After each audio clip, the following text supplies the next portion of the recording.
Been a little while. Last couple of days have been a little bit rough as far as like trying to like find the motivation to kind of stream during the evening on one of those, because it's like I was too physically worn out and tired on Monday, so I just stayed in bed playing other games. And then Tuesday I just had a real bad headache throughout the afternoon and evening. I'm good for today though. Get the next set of side quests and other content out of the way that needs doing for Deadly Premonition. It's obviously going to be a lot of it before we can actually go on to episode 2. And who knows, we may get through all these chapter replays, like, before the stream's done, you know?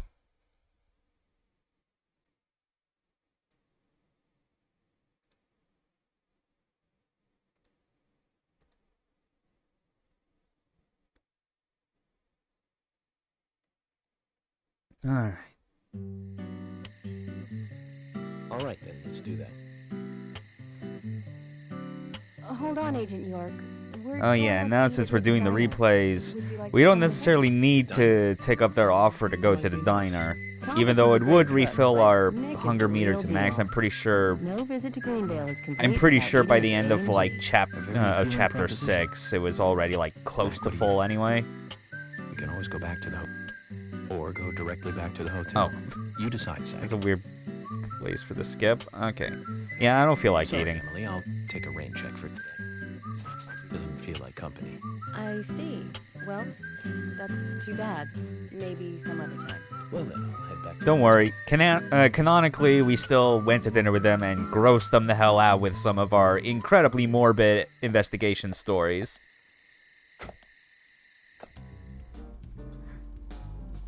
Okay, that should register it. Now to do the next quest at the junkyard. That should be a good time. Get more questionable war stories from the general.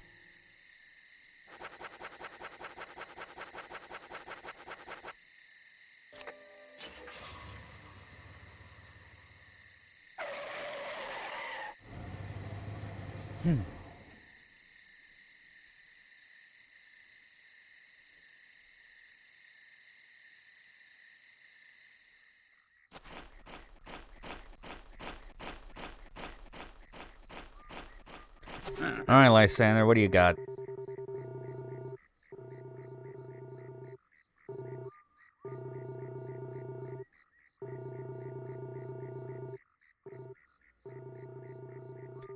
I'm actually pretty sure, yeah, I think that it was just the exact same starter conversation it always does, because it's not voiced. I want you to take a look around J10. I'll need high gear parts. They should be around there somewhere. If you can find them and bring them back to me, I'll be able to increase the top speed of your vehicle. No, that sounds Yeah, like that's a always plan. good. It's a fail-proof plan, soldier. You must learn to trust your superiors. Around J10 then. Your orders are clear. Now roll out. Whew. Alright then. J10. High gear parts. Let's go. It's easy enough to navigate this maze, considering that our minimap literally highlights like every like where every route goes.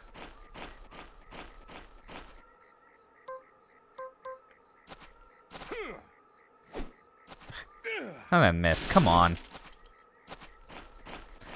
Alright. Oh yeah, through here and then to the left.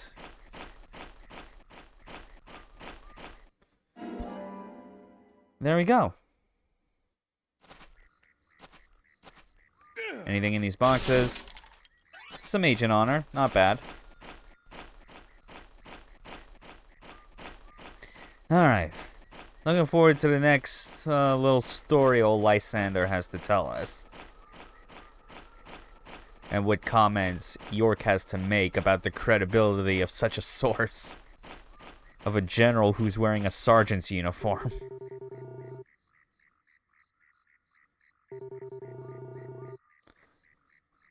Indeed I did. This is it. This'll save your life someday, son. What's the story this time? Speed determines everything on the battlefield, life or death.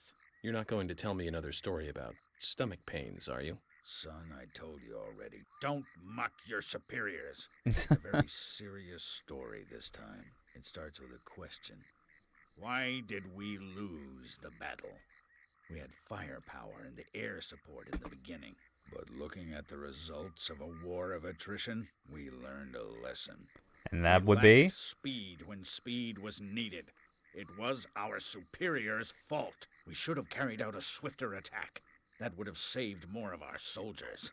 Although crybaby Timothy was doomed either way. Yep, You really hated that always, sergeant, didn't you? always seems to Don't come back to talk me with Timothy. that tone, boy.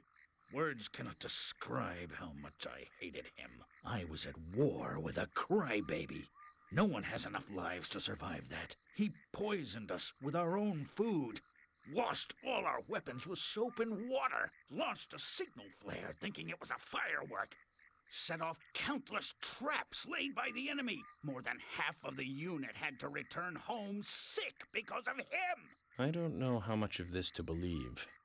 Same. Especially when it's like, if that amount of bullshit did happen, like, how long did it take for any superiors to notice that he was not fit for, not fit for service and should have discharged his ass? Well, if he hates that sergeant so much, why does he keep talking about him?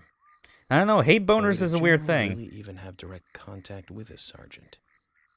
That Questions too. keep mounting. Alright. I've increased your exhaust and optimized your higher gears. That means you can drive at a faster top speed. But there's still plenty of stuff I can do to make your car go faster. Just come see me again and I'll customize your car a little more. Cool. Alright then. Okay, next on the list. Roaming Sigourney, the pot lady. Who I'm going to assume is... Let's see. Is she over by the hotel? Yes, she is. Okay.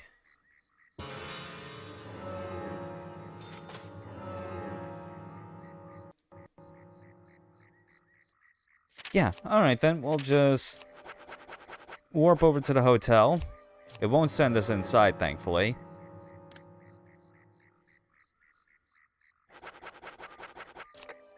And we'll just head over to where she is, and then drive her ass back home again while she yells our ear off that her pot's getting cold.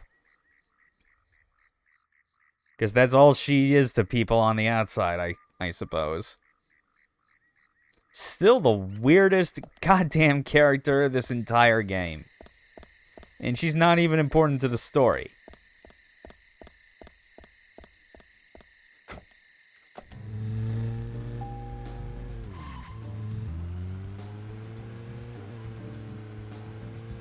Alright. Yeah, and our top speed now is 60. And that's without the boost. That's pretty good, all things considered.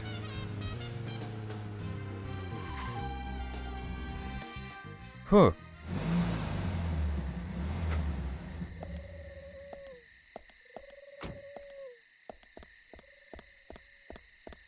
Hey, woman. Hey, Sigourney. I'm glad you're here. My pot, it's getting cold. Please, let's get going. Okay, no problem. Is there any time your pot By the way, isn't what's getting in your cold? Come on. Does that really matter? Now let's get going. Hurry! Once we get All to the right. sack, let's ask her again.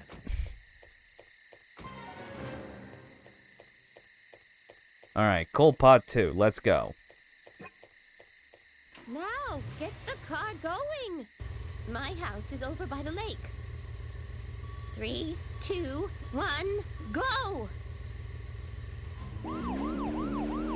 And off we go at a roaring speed of 75 miles per hour. It's incremental, folks, but it's getting there.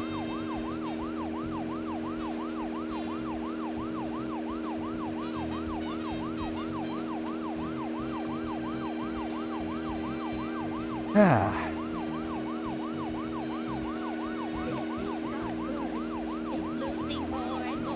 I know. You can shut up now. My pot is going to get cold. Hurry, hurry, step on it. The stuff York does for anything resembling a reward or information pertaining to the investigation. The latter of which rarely is the case. That's just how his life be. Gets involved with all the weirdos.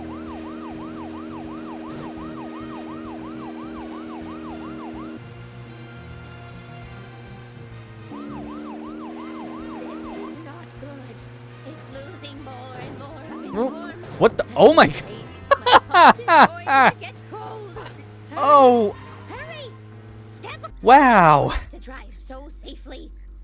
I didn't know it was even possible that you could, like, tip a fucking car onto its side. Holy shit! Wow!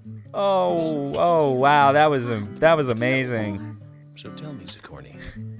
Shame no one probably saw that, but fuck it. You really want to know, don't you? And there she goes, slowing back down her, her animation. Her whatever it is. The pot has to make that decision, not me. Okay. Then I need to get to know the pot better first, right? That's right.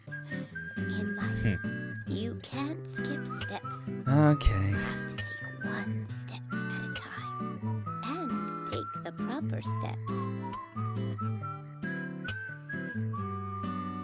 For all actions, there is a reaction. If you ask the pot will answer. It's that simple. There's truth to what you say. I don't know. I feel like the answers a pot, like a crock pot, could give me is like not that much better than shaking a magic 8-ball. I'm not sure if I believe you, like, to this degree, lady. The pot. Listen carefully. The more steps it takes to cook a stew, the better it tastes when it's cooked. Oh dear.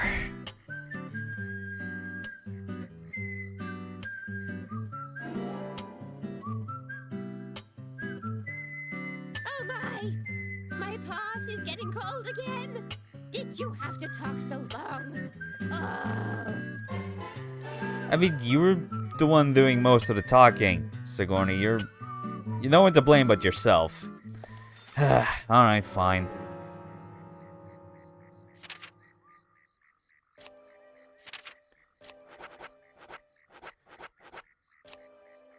Alright.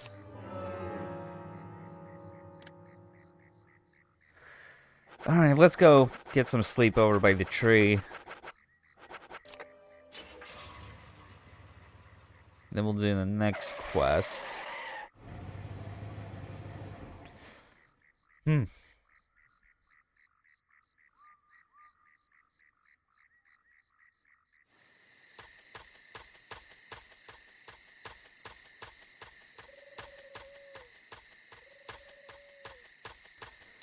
You know, it's funny kind of thinking about it, how, like, the way I'm playing this game for the stream in particular is, like,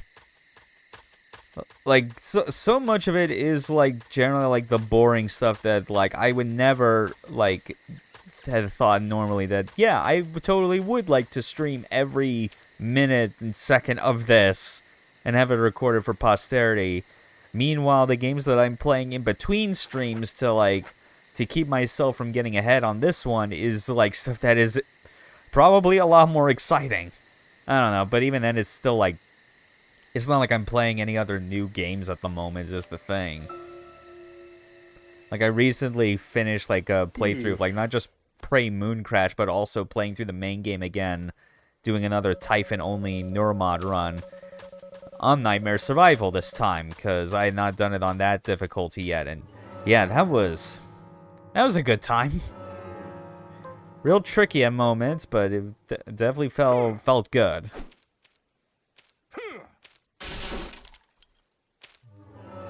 God, Prey is so good. I'm still jealous of not being able to play Deathloop in any, like, meaningful capacity and whatnot.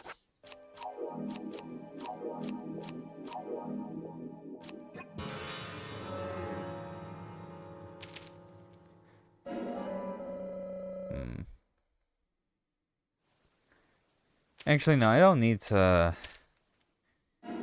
Yeah, because I'm actually trying to, like, hold off, like... I'm trying to keep at least 2 more, like, inventory spaces available for, like, a future quest, because we have, like, a...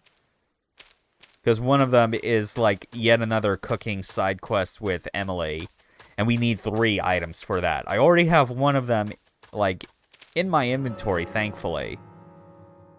But I'm just gonna have to make sure to get, like, have all the space I need. But I don't know. I can stop by Panda Bear, which has, like, a toolbox that I can pull items out of and then put some away. So it should be fine. Oh, I didn't pick up the 3rd one. Oh, who cares? We're gonna have to go back here and sleep anyway. Like, it's fine. Whatever. General Hospital. First things first, though, we gotta talk to our good old friend Usha.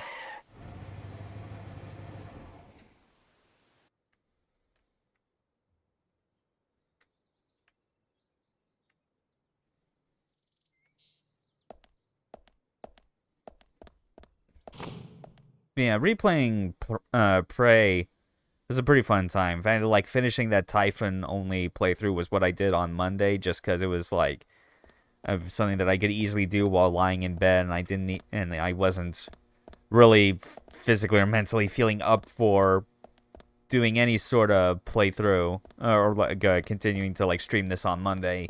This wasn't in the right space for it. But now that it's done, it's like I'm also... It's kind of like put me back into something of an arcane mood, you know?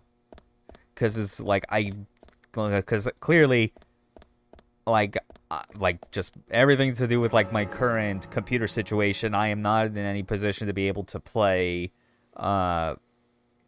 This is the wrong side of the map to be on. What the hell?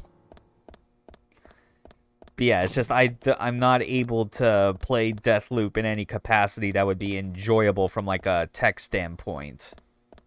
But I could still play all their older stuff, you know. It got me to reinstall Arx Fatalis along with an engine source port that makes it, like, run a whole lot better and more stable. You know, that's certainly a good thing. And then, yeah, other thing is, like, yeah, I actually ended up finally buying Dark Messiah of Mind Magic. Like, after years of just having, like, seen, like, playthroughs or streams or whatever of people just going through it and just marveling at the silliness of that game's, like, combat and physics, like, sandbox, I felt it was about time that I got it and discovered that there are indeed, like, a few mods out there that kind of help improve the experience some. Like, there's one that, like, adds quite a bit of extra features, like, including a New Game Plus mode, which sounds honestly exciting as far as, like, eventually working up to something where you could just have, like, all skills unlocked and, like, the best weapons and just go even more crazy with it. And then, of course, reinstall Dishonored 1, because why not? Really, at this point, it's like the only game I'm missing in between the ones I mentioned is Dishonored 2, and, well, then Death of the Outsiders. Just for some reason, I never got around to buying both of those. I played Dishonored 2 before, but it was, like, on PS4, because that was during a period where, like, I did not have a good PC for it. Just the person I wanted to see. I take it this isn't a chess problem. Is it something a little more serious? Oh, yeah, it's serious. I just can't figure it out. Now you've snagged my interest. Tell me more, then. It's a question, well, it's more like a riddle that Fiona gave me. Now, you might want to write this down. It's a little long. Ag silver, Na sodium, Ge germanium, Er erbium, Li lithium, Kr, krypton, Ir, iridium, Angel Sb, kiss. antimony, Se, I'd already looked ahead at selenium, like what the solution europium, and like to this is, Sr, but like yeah, it's strontium. The elements love you, Doctor. What are these? Elements from the yeah, periodic and the table? first letters Oh, of that's each of right. those, when read I vertically thought it down, was some says "Angel chemistry problem, kisses." but that doesn't seem to be it at all. Please, if you can figure it out, you let me know, okay? Okay, Usha. I'll give it a shot. You let me know as soon as you figure it out. I already have.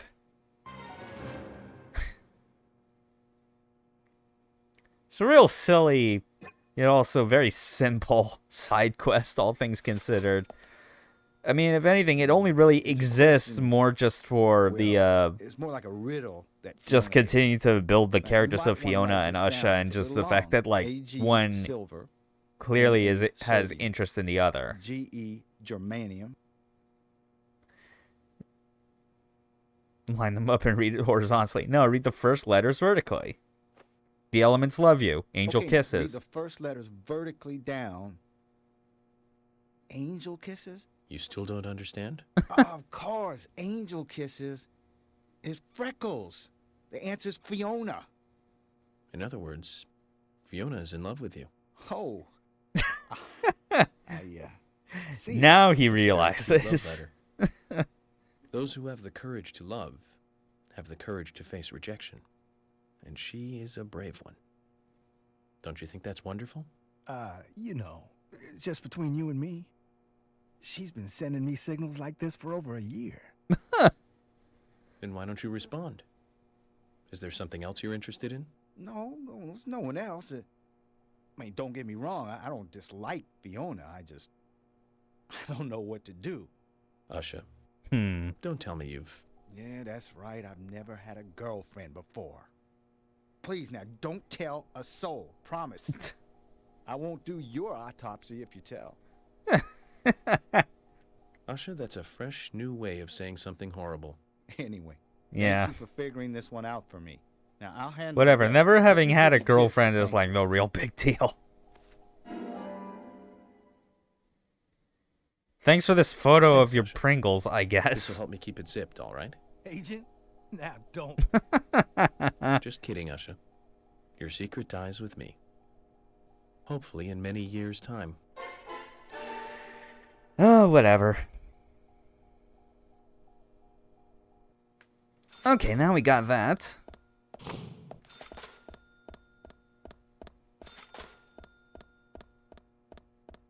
Actually, I gotta check something. Is it possible to use the radio when you're inside?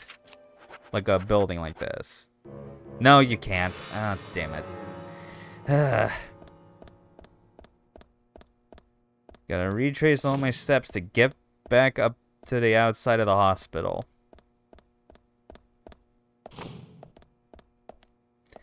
Wait.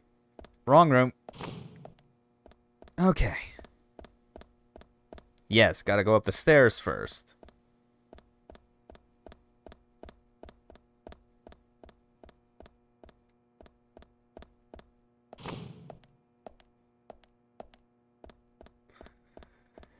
Okay, so next thing to do is to sleep until it's another rainy day, and then that way we can go ahead and do the... I think it might be the final... Yeah, it is the final cooking side quest for Emily, so we don't need to worry as much about, like, fishing for the right weather patterns, because that's kind of annoying. Having to constantly go to bed and just sleep away entire days in order to get the correct weather pattern that we want. And then I think just the only thing left for this particular chapter replay after that side quest is actually just to go back through the otherworld levels. Like the ones with all like the shadows and like monsters. Because you can replay those levels and going through them, you'll actually find a trading card that you didn't see there before. And we obviously want those. We want all those trading cards. That's free money. There's no reason not to. I mean, granted, we're already loaded with over $13,000, but, like, why stop there?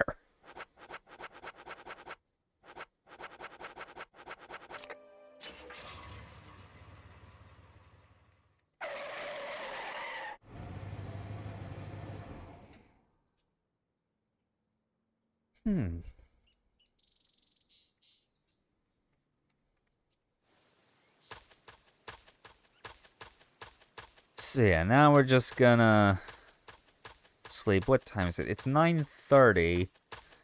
So, yeah, I think we could first sleep for like about 9 hours to get it to 6:30. And if it doesn't, like 6:30 in the evening, and if it doesn't rain by then, we will just like keep cycling through 12-hour sleep schedules until we get the rainy day we need.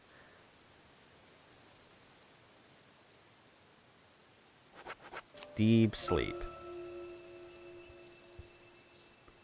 Please. Nope, it's not. God damn it.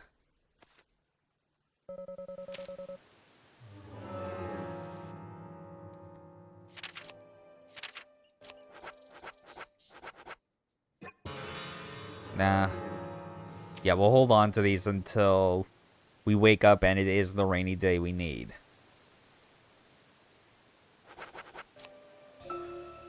Please do not take too many days to give it to us.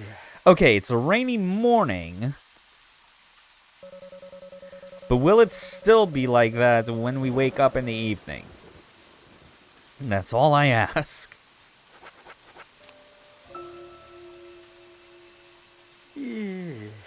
Yes, it is. Good.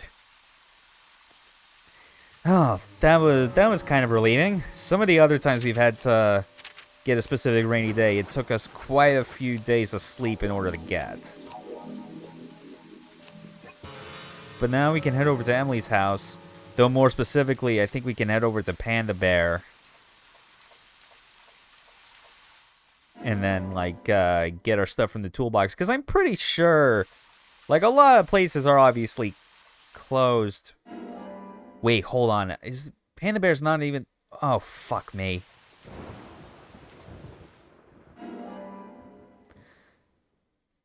Shit, I might have made a mistake. Hold on. Let's double check. Surely the hospital's open. I mean, like, there's no reason for it to close like this. It's a fucking hospital.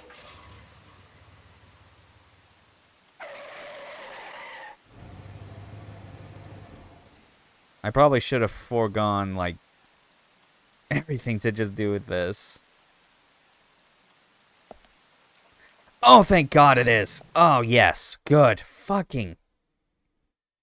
Oh, what a relief. What a relief. Because I need... There are 3 things I need. I need eggs, which I've already got those. Yeah, right here. Eat these can of pickles. And then for the 2 slots that'll be open, I need the country ham and hollandaise sauce that I had bought, like, days ago. Ugh. Let's see, where... Okay, yeah, it's behind me. And to the left. Yeah, good thing this hospital has the sense to not close up over a bunch of rainy day superstitious bullshit. This should be fine.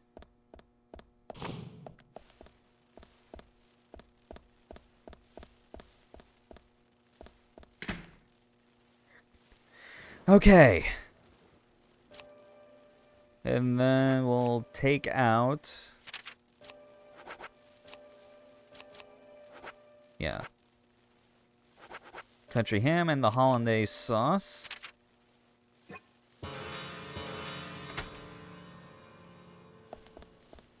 There, now we can get out. Hopefully it's still raining by the time we leave the building.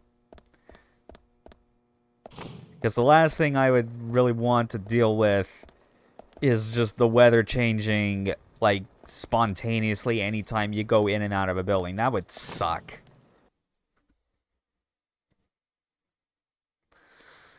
Okay.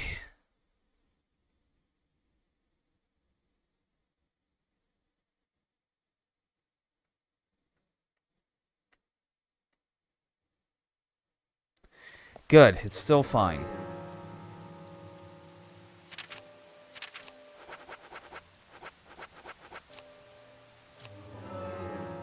There. And then... Wait, is Emily's house? Did I not get it on the... The hell?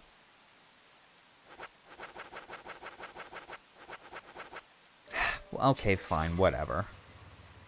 I guess it technically makes sense, because, oh yeah, that's right, like, places you visit and add to the radio list on a chapter replay don't carry over into the main playthrough. It's only when you actually go there, like, on the initial run-through, that's what makes it count. Okay, that's what I forgot. Whatever, I at least still have the milk barn. That's like a good place to... Okay, fine. Alright, let's see what Emily wants to cook, and if it will actually be fantastic. Hopefully it will be. Her meatloaf showed good promise of improvement, you know? And that's obviously a good thing to, like, learn how to cook. A meatloaf is simple yet delicious and filling. Funny enough, I'm planning to make meatloaf for dinner, like, literally, like, later today.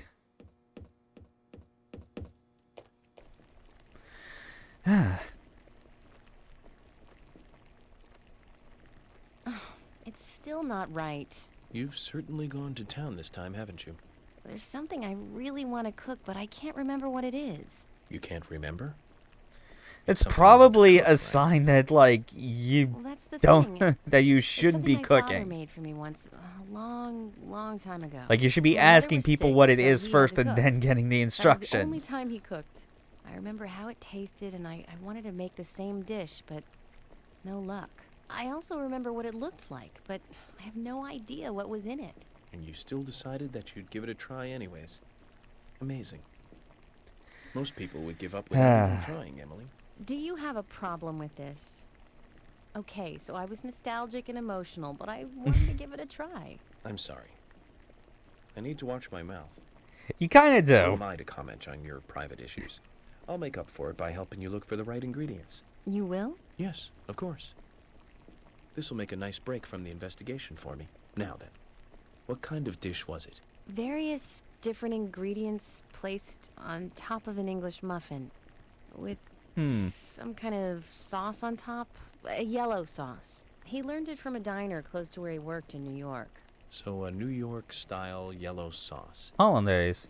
Do you remember anything else? Well, there were two things on the muffins. Something chewy and salty and something soft with two colors. Okay then, Emily, I think I know what you're These talking are about. descriptions for, like, I'll go and look for the basic ingredients. type of food try to items that remember some. no Sounds sane like a person plan. would ever Well, then describe it as let's try to such. recreate this Like, these taste are from the our past. descriptions aliens say, that they Jack? came to Earth would describe the stuff that we eat on first glance. Like, what the fuck? Like, yeah, it's... Yeah. Obviously, we have all three of these because we know exactly what they are. It's fucking eggs, ham, and hollandaise sauce. Emily, here's one.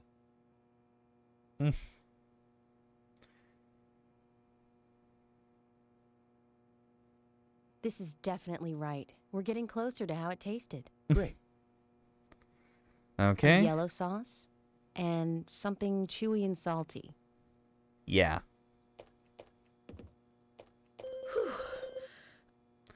Okay. So we gave the eggs. Emily, here's Have another some one. hollandaise sauce.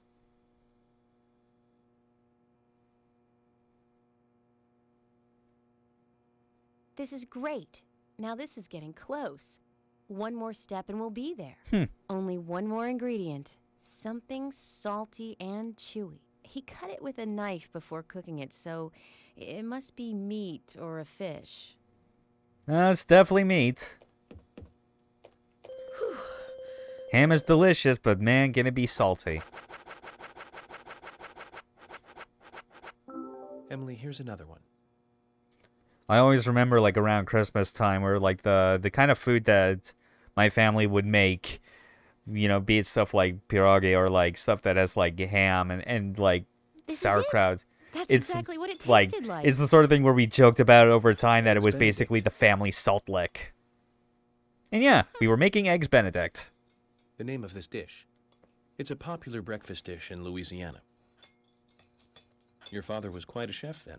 What do you mean? This is much harder to make than it looks, Emily. You have to bring it to the table with all the ingredients at the same temperature. And that requires preparation, timing, and skill. You'd have to be pretty good at these three things to make a really good Eggs Benedict. Really? I never thought of him as a skilled cook. What? I haven't talked to him for ages. We've been kind of separated. I wonder what he's doing now. Do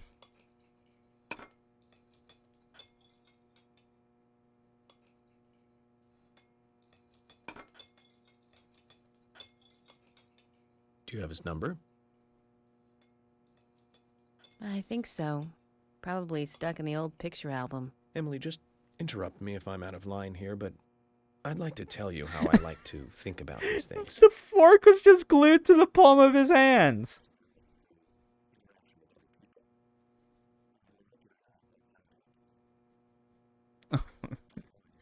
It's just that dead-eyed stare. Like, what the hell's going through Emily's head right now? He's a big part of your past, which means he's part of you. That's normal, and you have nothing to be ashamed of. So why don't you give him a call? But I wouldn't know what to say.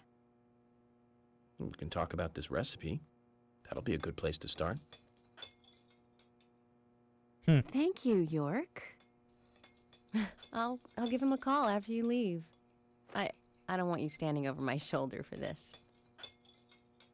Okay, good. Here, take this. All right, what do we For got? helping me with my cooking today. And for everything else. There we go. We finally got the fucking weather doll. Memorable cooking. Shit, now I kind of want to go for an Eggs Benedict. Oh well. But yeah, let's take a look at already like what we got for the weather doll in particular.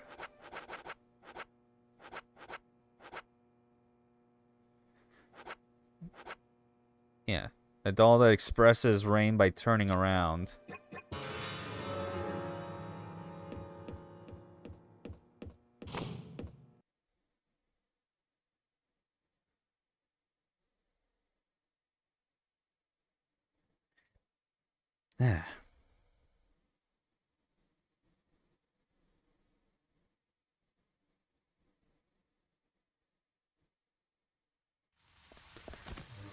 Let's actually just use the doll right now just to kind of see one of the effects in action.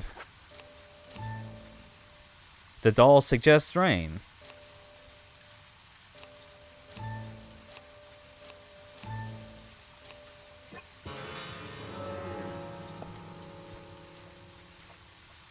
Yeah, okay, so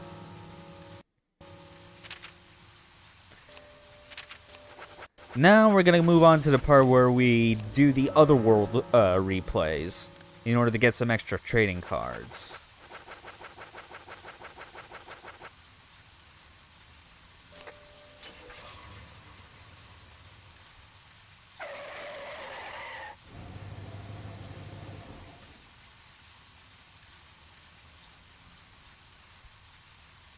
But yeah, I forget exactly like what the full details of the weather doll is, but like the thing is that when you use it, you basically flip it, and it's supposed to have like different effects on like your on your character based on like the weather, particularly when it's raining. So right now we need to head to the lumber mill.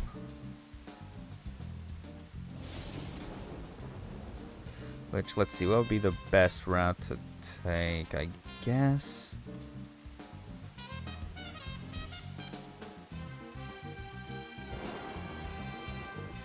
Oh yeah, just straight south, you know? Turn right and then left at the individual forks.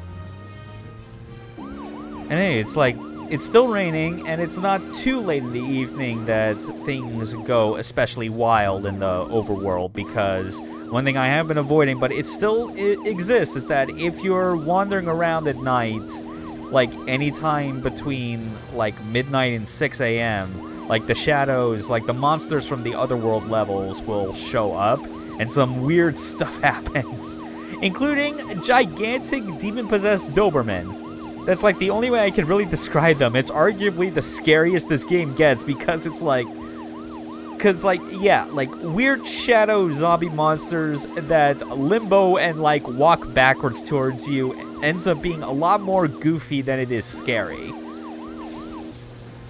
But a giant dog just like showing up out of nowhere and trying to run you over, for some reason, like that's more horrifying and more real feeling. That is, like, it's bizarre. And it does, and like that is the kind of enemy that just does not show up in any of the regular levels, because they're designed to be way more like constrained, you know? This is a big open world, so naturally they would have something big that would like try and like chase after you or something.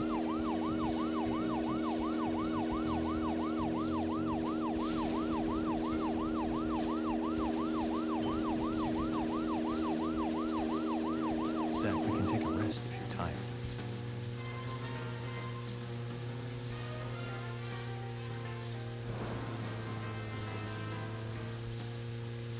Huh. Huh, that's weird. I feel like the high gear parts we got should have made like our...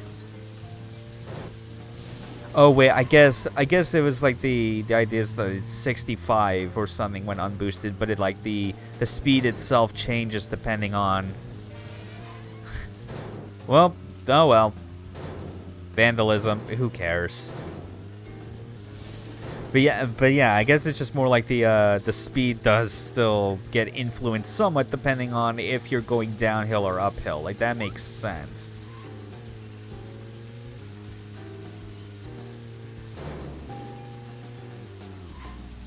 Okay. Unfortunately, we are more than enough prepared as far as like dealing with the enemies that come in here. Admittedly, I'm excited to kind of see what these are like, because one thing that like I never really knew was that the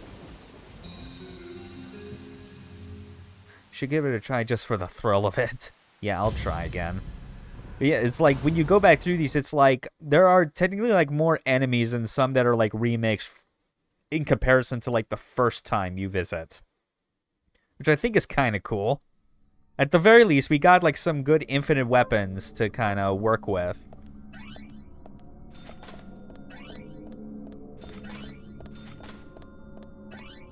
For instance, this machine gun.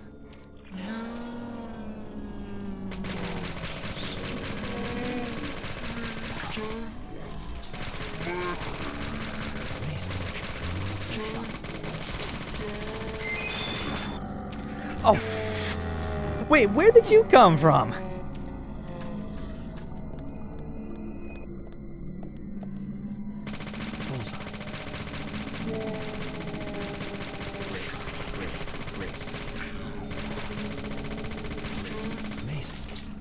Okay. But yeah, look at that though.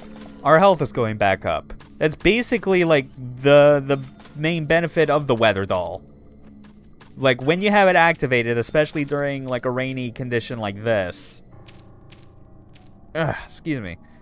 Like during like this sort of rain, you don't have to worry as much about like using first aid kits to heal yourself.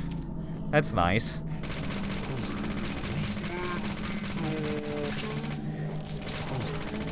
Admittedly, it would probably be more beneficial in the long run if the game like made it so that the weather doll just more directly influenced the rain in your favor, so you didn't have to keep going to sleep all the time just to get the one rainy day you need.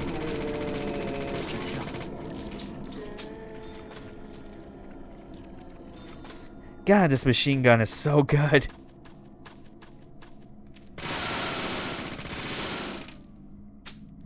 Also, I find it very amusing, like, on these replays that, like, you have just a trail of Agent Honor that's leading you in the direction you need to go.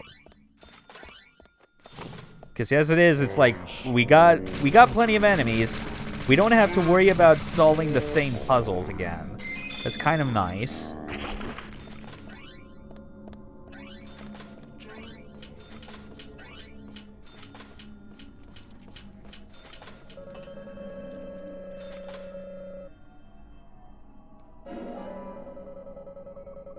Alright, we'll just put this in the store box.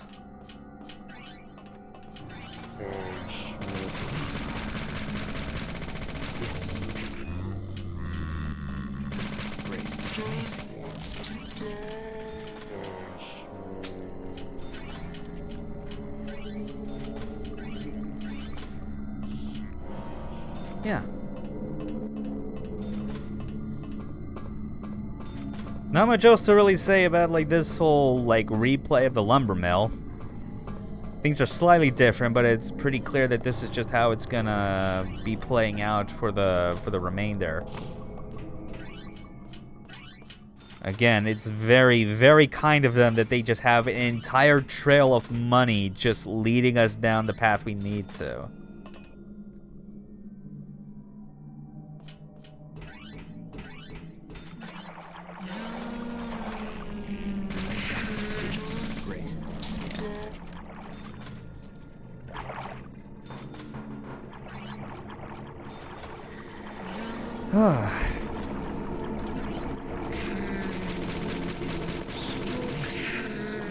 Ooh, got a bit too close, I just realized. There we go. Though the more I'm thinking about it, I probably, in any situation, should just stick with the, with using GigaQuad. Just because those melee swings are a one-hit kill no matter what.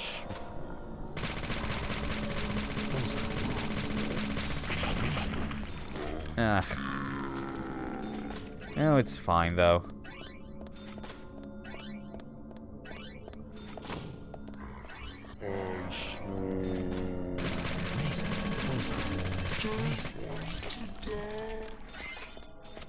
Wait, when did I completely forgot that I somehow, like, turned the flashlight off. Okay. Back up through here. And I'm pretty sure, like, somewhere along the way here, once we kind of get to the elevator and can go to the other floors, there's supposed to be a trading card, like, I think it's in the room with, like, the hand tree. The one where, like, we had to basically shoot at the, like, the weird red hands that were there.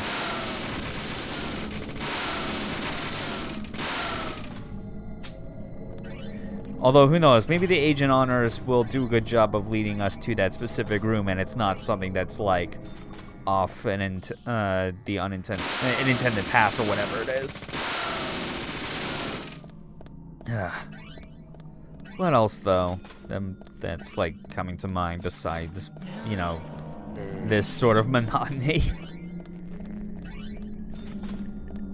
I mean, TGS is over, and like that event, I think alone has kind of solidified that there are now like 2 games coming next year that I like am fully excited for all the way. Like, obviously, watching people play a bunch of the latest demo for Final Fantasy Chaos was a pretty fun time. I'm still really glad that that game is being made the way it is, just because it's like, I liked Neo a whole lot, but I've been like so struggling to find the reason to want to play the sequel just because of the amount of time I spent on the first game, that like that it feels real difficult for me to like to try and start that game knowing I'm gonna have to go from like the very beginning of level 1 again, not have access to all the really fun shit that I got so used to at during the post game of Neo 1, and also dealing with new mechanics that, like, even in the beta, outside of like numbers adjustments, is like just the core idea I felt didn't really jive with what I liked about the game. By comparison, fucking Chaos Killer game Stranger of Paradise, like, it using the same skeleton, but still being, like, having a lot more of, like, its own thing going on with, like, some of the gameplay, helps a lot in making me feel like, okay, this is a game kind of like this thing I like, but it's doing a lot of things that are different in its own right that I can see myself sinking another couple hundred hours into it and not feeling like I'm going to be burnt out on it as a result. That's the good part. The other game that came to mind that I was like really excited to see was Wanted Dead. The game that I was funny, like when I last streamed this, it was literally the thing that I was like speculating on based on what I had seen from like the full TGS online streaming schedule. And the segment kind of near the end of the event where like 110 Industries was essentially like going to be announcing like their major games. And man, I am glad that they just straight up got Soleil to make a third-person shooter melee action game hybrid and just be like, yeah, here's your chance to redeem Devil's Third, and by making another game that like improves on the concept, you know. And like I love Devil's Third. I am always gonna like keep saying that it is nowhere close to being like the worst kind of game that exists, because there are way worse, shoddier games out there than what we got with Devil's Third. It obviously has like its own problems and whatnot, but like the core idea behind it was still just so fun. And I'm down for Wanted Dead just basically being their way to kind of like revisit that idea again. Maybe this time with just a single player this time instead of an expansive multiplayer that not enough people will ever play. Because that really was just the problem they kept running into after the first game, and trying to get some concept of the game that would actually stick with people. Like, it didn't, like, Like, I really, like, the multiplayer, like, when it was alive for the brief few weeks that it had, it was legitimately fun. It is the thing that you could very clearly tell was what the game had been designed around. And now, like, the original servers on the Wii U version, the free-to-play online version, Devil's Third Online, and the rebranded attempt they made called Rockshot are all dead in the water because they just could not be sustained. So, having a fourth attempt at this kind of game and just maybe going, how about we just focus on the single player and the story, and also, like, design the mechanics to be more conducive to a proper single-player experience, rather than doing the thing that so many games with both a single-player and multiplayer fall prey to, which is their mechanics are clearly designed more for the interactions of like other player characters as opposed to AI. That's the thing where it's like, it's the sort of thing where it's like I've always kind of heard it explained to me about like cover shooters in Gears of War specifically, why it's like the multiplayer in Gears still is like good and has its following more than anything, and it's because it's a lot easier to buy into the idea of like a cover system being the game's focus if you're pitting players against each other so that you're able to flush out the other person in more dynamic ways than an AI can. That's kind of in a similar way the limitations that like Devil's Third single player had, but was kind of made up for to an extent, I think, with the with like the one single player exclusive mechanic they had, which was M'Baku. Like the idea of you just enabling a super mode that renders you unable to die while still taking damage.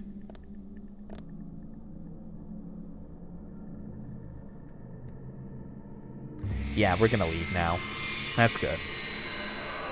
But yeah, M'Baku basically was like just another rendition of the kind of mantra that Ninja Gaiden 2 had, where the goal was to die slower than your enemies. And it made, and like, when you understood the importance of M'Baku and how to quickly build up that meter to use it and then sustain it, you're basically able to play through like that game's like enemy encounters in ways that most reviewers or like people just playing the game for a laugh didn't understand why it was so important. You know? Because it's like that, like, this is like the beauty of like what Devil's Third's concept was trying to go for, and I think it's like more legitimate compared to, say, what people claim Resident Evil 6, for example, to try and do, which is like a merging of melee and like shooter gameplay. Like, the thing that made Devil's Third so novel was that it wasn't a shooter where the melee stuff was treated like a gun with zero range. And it wasn't like a melee action game where the guns just feel like they have like no actual like there was like no purpose for like doing any precision aiming with them, just something you would like use as an alternate melee attack that has infinite range. Like, it wasn't that. It was the idea that you literally had shooter controls on the triggers and melee action controls on the face buttons, and it was like quick and seamless to switch between those when you wanted. And that kind of like led to the idea that like the way in which you would play Devil's Third, the ideal is to make use of both of your shooter and melee weapon sets, regardless of range, you know? But when it came to people playing it, it's like people would probably like, they tried to just like go in like sword first, get shot and die immediately because you are like, you die in like a few hits on the default difficulty, and then it discourages them so that they start playing it like a cover shooter, and it is not, and it just rears the exact same problems that every single player cover shooter has.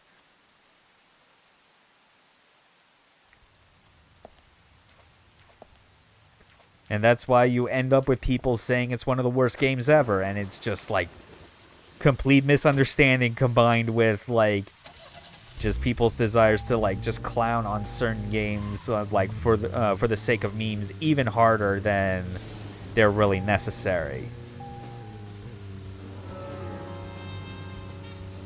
So yeah, I am very excited for Wanted Dead, if only just to give that game concept another shot, to hopefully be something that like people can actually recognize as, even if it doesn't turn out to be like super polished in certain areas or is lacking in budget in parts that would help it, at the very least, like, I'm pretty sure like people will have an easier time kind of accepting it as like a fun B game, which is what Devil's Third was supposed to be, but no one wanted to see it that way.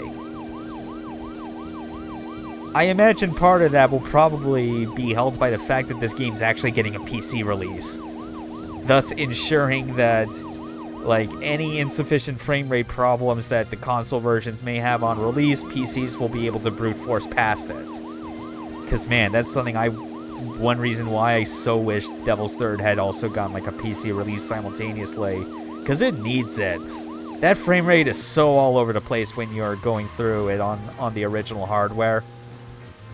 Like, yeah, it targets 30 FPS, but good luck seeing it ever maintain it. And then, of course, there's the matter of playing it through emulation on Cemu, but that also leads to another can of worms where you're like, okay, frame rate is a lot more consistent and even better now. Except for the part where, especially with like NVIDIA graphics cards, which is what I feel most people definitely have these days. I mean, I do. It's part of this laptop that's built, like it's built into it. But I do, like the graphical corruptions and artifacts that it has in emulator can get a bit trying at times.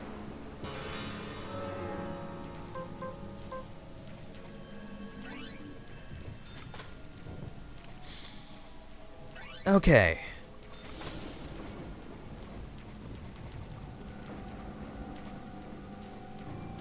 Yeah, and I think for this, I'm gonna Yeah, I'm going back to the GigaQuad because it's just so much more. It's just so much faster to do it this way.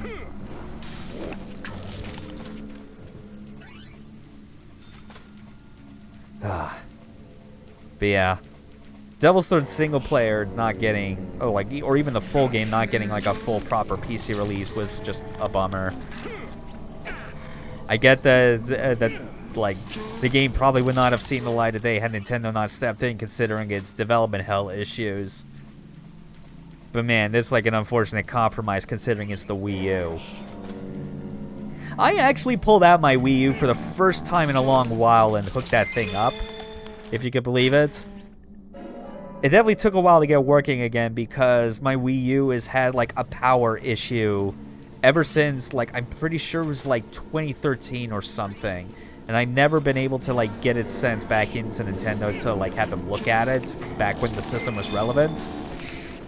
But the problem that came about was more just if I left it plugged in for any amount of time, like be it to like a regular outlet, power strip, it kind of didn't matter.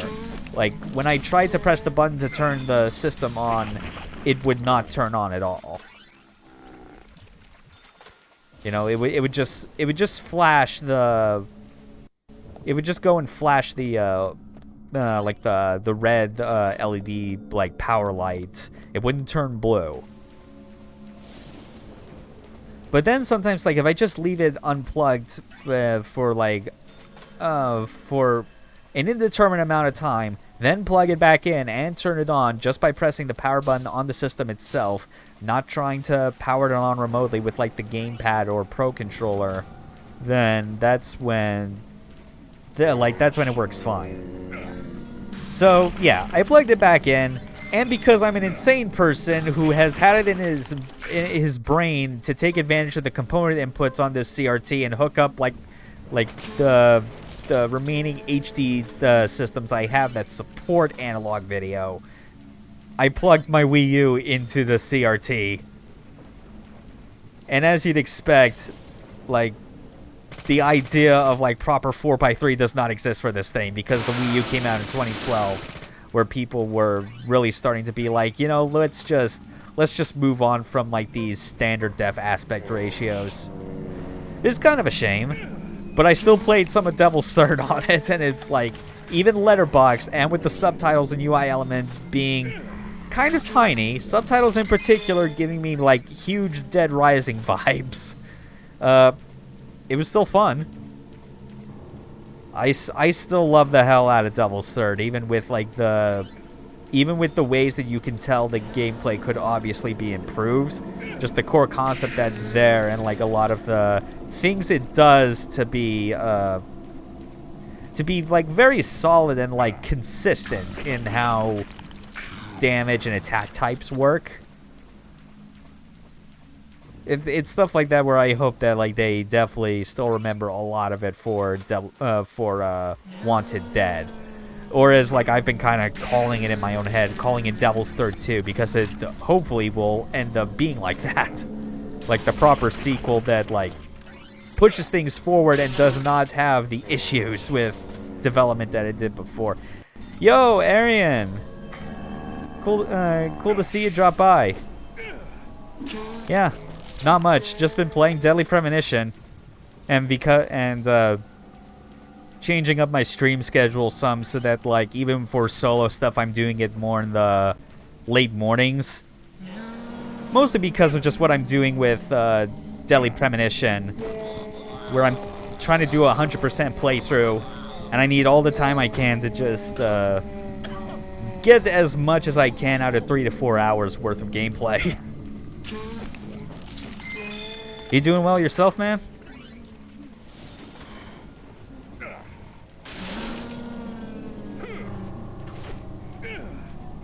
Oh my god. None of those swings even hit. Pretty dope for me. That way I can manage to actually drop in. Yeah, that's good. Like, that's actually kind of like my main hope. Ah, there we go. Preparing to move back into your own house. That's good. Yeah.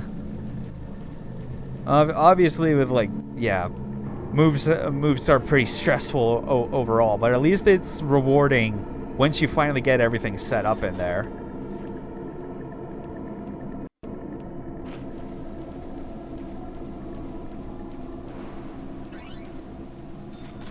Alright, I think that's all we need to...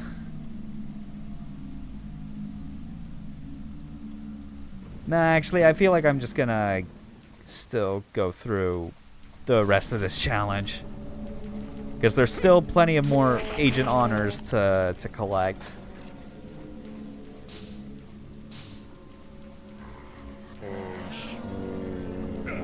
Also, like, prior to you getting here, I just been, like, I'd take a good long vacation once we're back and I finally have my own space again, that's for sure. Yeah, that's clearly deserved.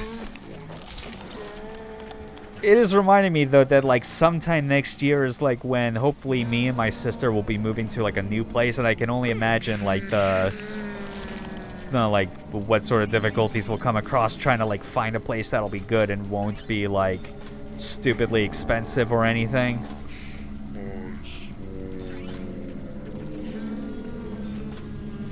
But at least one thing that I always have been in the mood for anytime like I finished moving anywhere was to just treat myself to like ordering pizza. Like it's the simple kind of like personal reward that you can give yourself where it's like I'm finally moved in, time to just chow down on some good old pizza.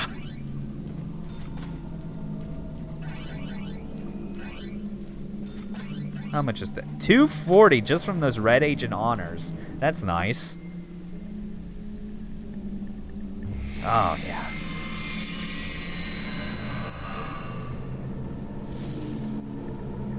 You'd probably bake one on yourself. Yeah. I mean, like, admittedly, I've been in the habit in the past few months of actually kind of making my own homemade pizza. But I also can't say no to, like, ordering from, like, a good place just because it's, like... I think for me, part of it is because, like, once you've gone through, like, all, like, the mental and physical, like, hurdles of, like, actually getting everything moved in, it's, like, I guess, like, in my mind, I don't necessarily want to think much about, like, having to then prepare a big meal myself. I just like to have it all ready and, like, ordered. But, yeah, either's good. I know, like, making homemade pizza has been, like, a nice alternative to, like, all the... like the other ones you could get that are just like laden with like unholy amounts of grease.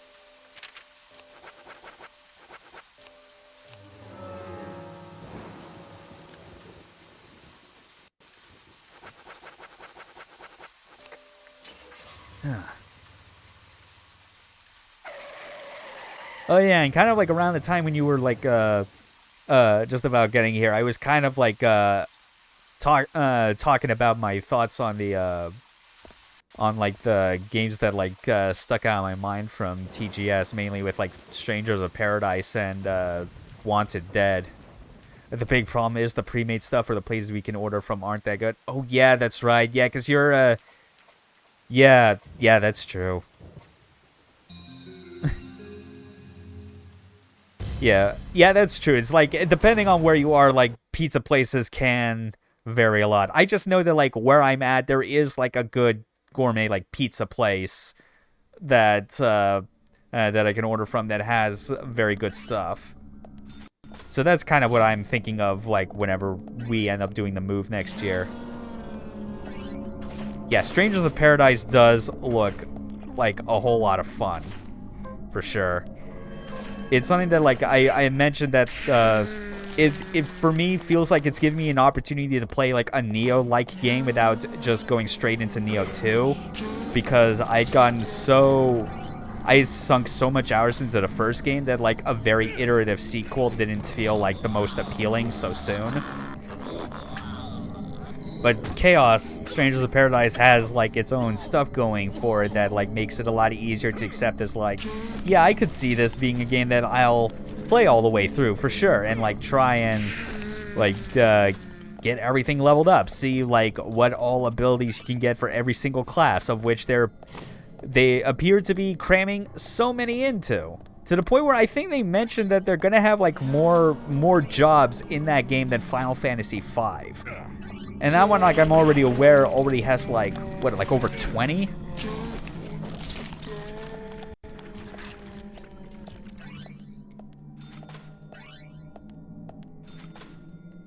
Yeah, it's like admitting on my and I wasn't really going out of my way to like pay attention to a lot of what was coming out of TGS. It was mostly just for like specific things, like yeah, obviously Stranger of Paradise was one, but the other that like came to mind that I was like most looking forward to was Wanted Dead, which if you've seen the trailer for, like read any of like the PR releases for, that is the third-person shooter melee action game being developed by, literally, no joke, the same people that made Devil's Third.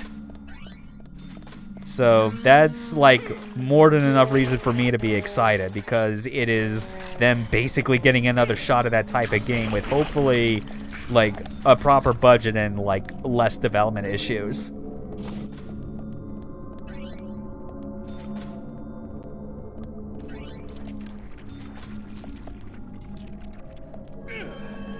Oh yeah, Monster Hunter Rise coming out on PC is also a pretty good one, though it's like I'm like that for me. I feel like it's more I'm being happy for like the people that obviously care a lot about Monster Hunter. I had a lot of fun with World when I played it on PC, but admittedly it's one of those games where I feel like once I got the chance to finally play a Monster Hunter game in full and kind of understand what the big deal was, it was like, this was a lot of fun, but I don't know if this is necessarily like a path I want to go down, in which I am looking forward to every entry in order to spend like a 200 hours on a piece, you know? Like, I don't think I'm not feeling like the drive to try and do that with Monster Hunter Rise, even though a lot of things I've seen and heard from people who've played it say that it's like obviously like a really good step forward from Monster Hunter World.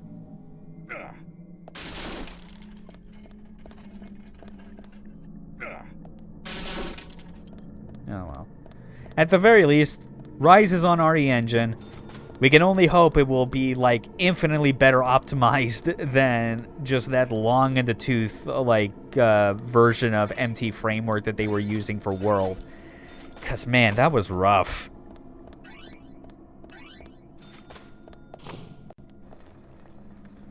Oh yeah, and for me, it's like, it's not even really like a matter of like it being grindy is the problem. It's just that, again, I've already had like one game in my life where I'd already gone through that, and it had proven to me that like I can put in all the time and money to do that, and that was Neo. Like, the first Neo was a game that I was willing to like put in like damn near 600 hours into. Like, that's the... Like, that part was real nuts. Okay, hold on. I forget where... Did I miss the room where the MRI is? Shit. Wait, hold on.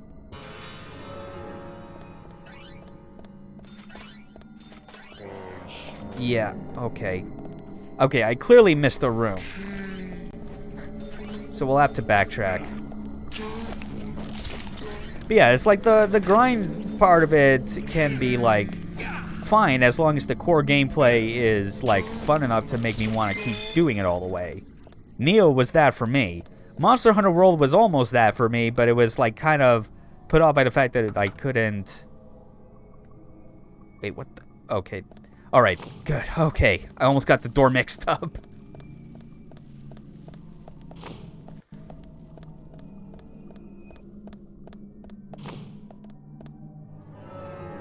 Where is that? It's got to be over there.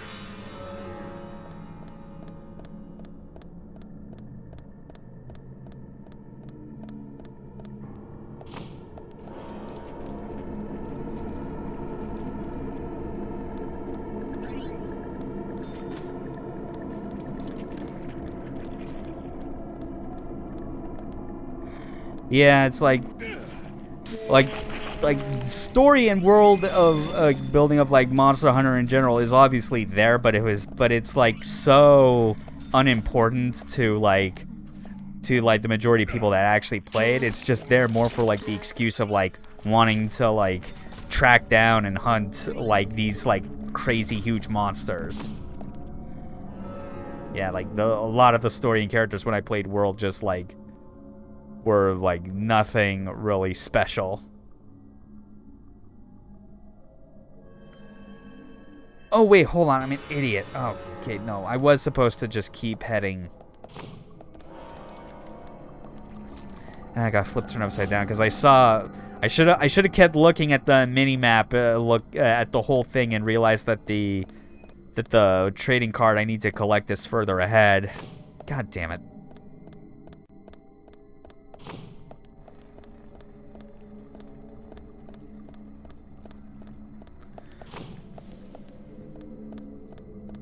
But yeah, like I've more gone past like the need to like kind of care for like a particular story, like in certain types of games, just because of like how like those genres can be. Like I find it difficult to like really expect better.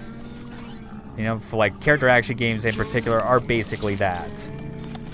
The MC3 story like may be like the most solid of them all, but it is more just the exception that proves the rule, because the way that story works really only could have worked because of the structure they landed on for that game. And likewise with like Stranger of Paradise, obviously it's like that one's a bit more of a different case because I'm kind of interested in the story, but more so for just how bad and stupid it's gonna get with like the tone that it's going for.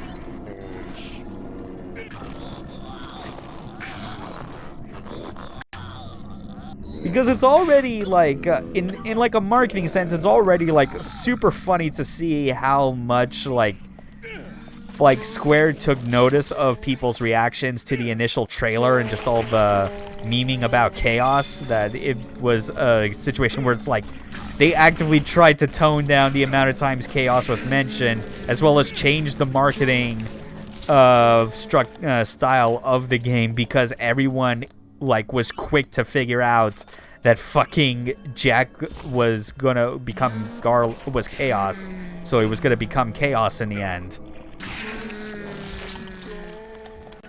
Like, so much of it has like this air of like high-level creative people who think they are clearly creating a masterpiece, but do not realize that what they're making comes off to people as a hilarious joke.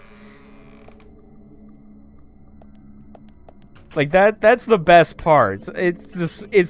They managed. It's the sort of thing where like you can't really hope for people to like land on it with like a clear plan or intent. It's just something that has to come naturally, and it's the idea that like that you are making something that you fully believe is great, even though the result is clearly bad. That story is not going to be good, but you know damn well that Nojima is in the writer's room and is thinking that what he's making is just a complete goddamn masterpiece.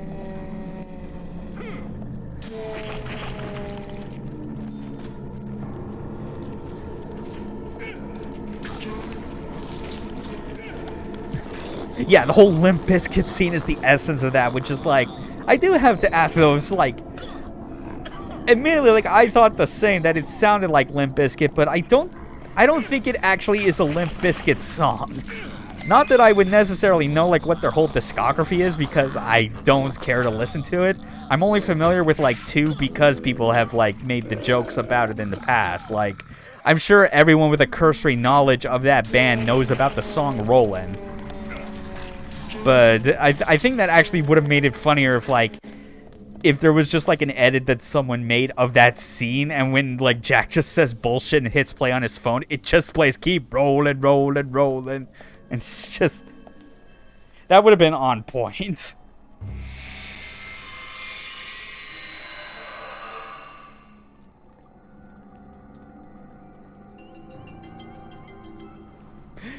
Not sure this or not, but that scene reminds you of one with the airplanes and Devil's Third at the end. Oh, yeah. Second to last mission where just, like, a bunch of old retired World War II vets pull out a bunch of, like pre-electronic fighter planes and then just are taking on Apache helicopters. Yeah. It's kind of cut from a similar cloth, though obviously with, like, different intent behind it. Like, Strangers of Paradise is channeling a lot of that, like, early 2000s nu metal edge that I'm pretty sure a lot of, like, Final Fantasy fans from back then were, like, they would probably try and deny that they were ever steeped in that because they know full well that it's embarrassing to look back on the dearth of bad AMVs from back then. Like, that's what that game feels like it's being made for. It feels like it's being tailor-made for that generation who remembers when the internet was just filled to the brim with, like, people that were, like, just filleting everything about, like, Final Fantasy and Square's RPGs as being, like, high-class writing and making unironic, like, AMVs of those games with just the most misplaced, like, early 2000s music ever. Okay then, Zach. Oh, wow. That game is going to be fun on 2 levels. It's going to be fun just to see where that story goes. But I also imagine it's going to be a whole lot of fun when it comes to the, Do you remember what that was, Zach? when it just comes to the gameplay. Because I'm really looking forward to the, to, like, just the job system. I really, like, I'm already getting that itch to just, like, when the full game comes out, try out every single job and level them up, and then figure out, like, what sort of synergies will work best, like, on a per boss basis. Because I don't expect, like, in terms of melee movesets for it to be, like, as in-depth as you got with, like, with Neo. Is it even coming to PC? It is, yes. Which, PC, like, this is, like, a weird thought that's gone through my head that, has me slightly worried when I thought about it, because it has a chance of being very likely. The past few years for Square's PC releases have seen them just going the way of, like, releasing them exclusively on Epic Games Store, like, first, if not permanently. Like, the Kingdom Hearts games ended up on there, and then there was Neo The World Ends With You getting a timed Epic Store release. Yeah, that's, like, what I'm worried about. It's like, because I feel like PC is my best shot just because I still don't want to get, like, a PS5 this soon. But at the same time, I don't want to have to deal with fucking Epic's bullshit store. So, yeah. I don't know. I might just have to bite the bullet on that. Or if I'm extra desperate to just, like, spin Tim Sweeney's eye, I would probably just get a PS5 as early as I can and play the game there. The marks on her hand tell us that Anna was gripping something when she died. Do you remember that, Zach? Yeah, like... What do you think she was holding on to? Oh, yeah. Even before, like, all the PR stuff that they did, like, challenging Apple and the whole free Fortnite bullshit, like, even then it was, like, the storefront and just, like, the infrastructure that they had for it was so goddamn shoddy that it just seemed like trying to interact with the store in any fashion I felt was going to lead to, like, a severe vulnerability in, like, my personal info. We don't know for sure. Yeah. Next, the town. Yeah, just that the whole thing was real disgusting. Like, knowing full well that, like, the company's popular because their #1 game is literally just played by children. And then just trying to, like, essentially, like, weaponize them by taking advantage of the fact that, like, most kids these days, when they're really into something, just turn that into their only frame of reference and fail to, like, see anything else as being its own thing. It always has to be in relation to the one thing they like and build their entire lives around. Well, So taking advantage of that and trying to weaponize it for a court case is, like, I've been real thinking. fucked. One of the biggest rewards here is the fact I gotta that say though, it's like I'm at least glad that like the way that case went, just the judge invoking a permanent injunction on both of them, just being like, no, fuck you, Epic, you were stupid for trying to do anything about this. Is you like actively breaking the rules and then trying to challenge it, but also Apple, you need to change your own goddamn shit right now. Strange. Oh god, that's right. FF7 Remake is also on PC, isn't it? Yeah, I guess that would make sense. Yeah, pretty much everything Square's been doing the past few years has basically been Epic Store first. Just real fucking stupid.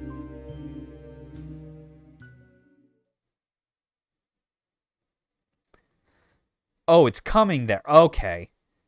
Alright, I guess that makes sense, yeah, because merely anything to do with Final Fantasy VII is like my immediate assumption for that is always PlayStation just because of its legacy. Like, no shit that like people that already had like a PS4s or PS5s are just playing the game on there.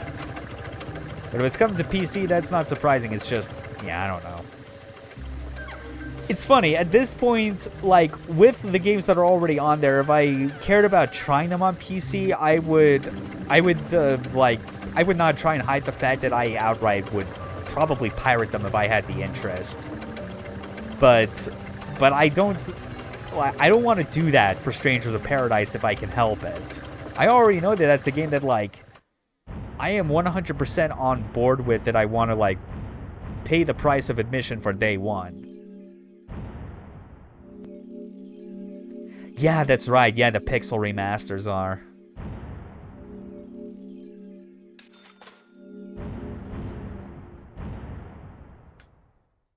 Oh, well.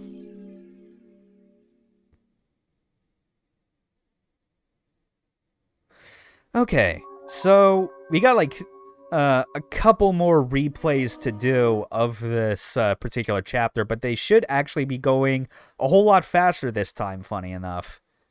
Because I just gotta do, I think, one more quest for Lysander at the junkyard, and then I gotta do the remaining pot lady quests.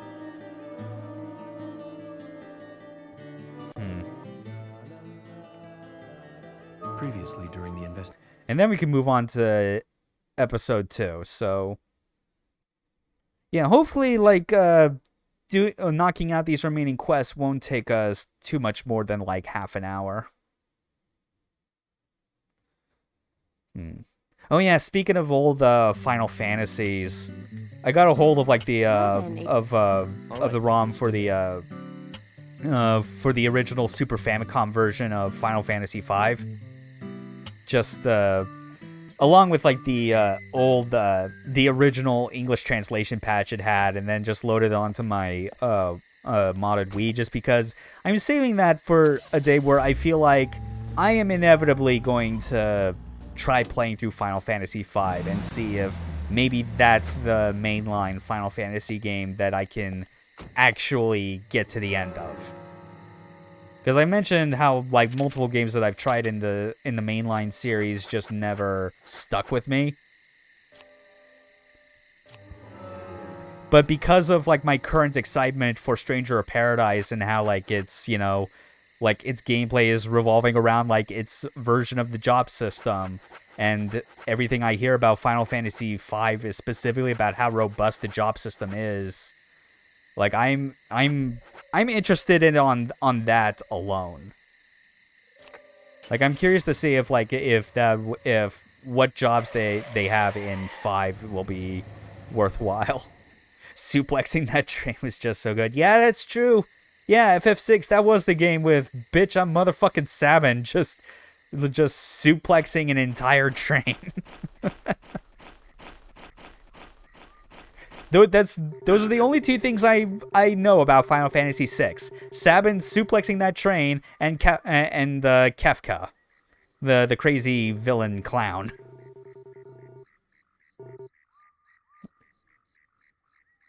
You mentioned that there is still some room to customize my car. Ah, Yes, I did. I think your gas tank could do with a boost, don't you? A larger tank would mean you can go But farther yeah, it's with like one it's the fill-up. weird thing that That I've would be thought great. about In for a which while case, regarding we Final need to find a Fantasy. scrap That tank. I think there there's are so many things, one especially with like the later around games, like from the turning point of N5. 7 Okay. onward, where it's The like last they enhancement just you can kept make to your feeling the vehicle. need to come up with like Get out there new and find arcane systems to try and justify the series' existence, especially when they started to move away from pure like turn-based systems. That it's like it made me like not realize for the longest time what the most interesting aspect of Final Fantasy, at least in a classic sense, is to me, and it's the fact that like it has a class system, like the whole job system and like the way that they implemented it. Like that's one of those classic aspects of Final Fantasy that I completely like just never realized had as big of appeal to me as I did until I did like in recent years. Because yeah, there are certain staples of that series that are always going to persist no matter what. Like you're always going to get chocobos and like iconic like types of creatures in those games. Okay, where's N5? I gotta go a bit further south.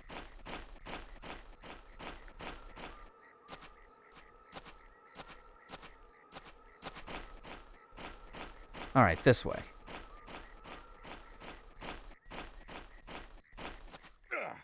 But yeah, and I think the part that like makes me notice the job system even more and appreciate it is just because of the fun that I've had from playing like Shin Megami Tensei games, and specifically Digital Devil Saga, and just the idea where it reminds me that like when it comes to RPGs, I really do like working towards like unlocking skills and classes for characters that then allow me to kind of take the best of those particular abilities and like tailor make my character into something that is like absolutely broken. And that's more or less what I've heard about Final Fantasy V and why that's like and why I'm trying to find the time to sit down and actually like play through it. Obviously, like I know that there's plenty of options for that game. Like there's the GBA version, which like added extra stuff to it, like more jobs. And then for more modern like options, there's obviously been the pixel remasters. But I actually just decided on a whim, no, I'm going to get the Super Famicom version with the OG translation patch because I feel like there's some historical significance to that. Like, that translation patch was originally made in the late 90s. It's like one of the earliest attempts at it. More than anything, I longed for FF5 is so many things that can make stuff broken. Yeah, that's the biggest reason for why I want to try it. Like, I know that the story in it is like not the most in-depth or amazing in the series, at least as far as the classic games go. Like I know for most people, 6 seems to be that for them. I saw another man But I don't mind. I'm kind of more appreciative of like those kind of gameplay opportunities in RPGs. Brought water to me cupped in his hands, making trip after trip to the river. Who was it? Sergeant Timothy.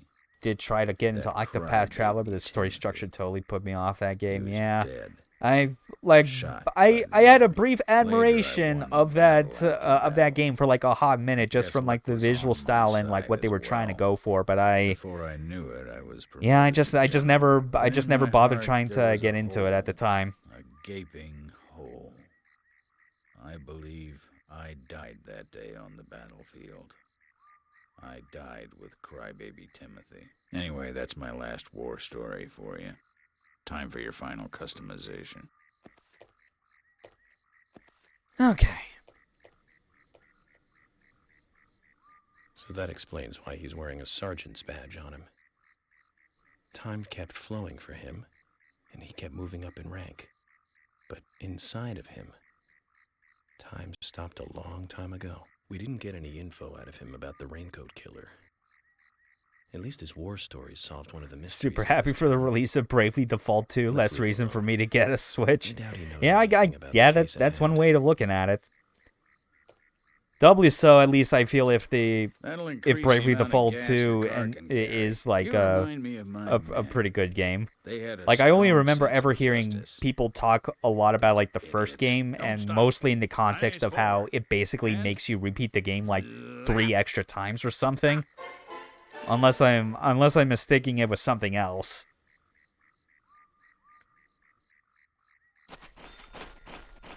Oh well.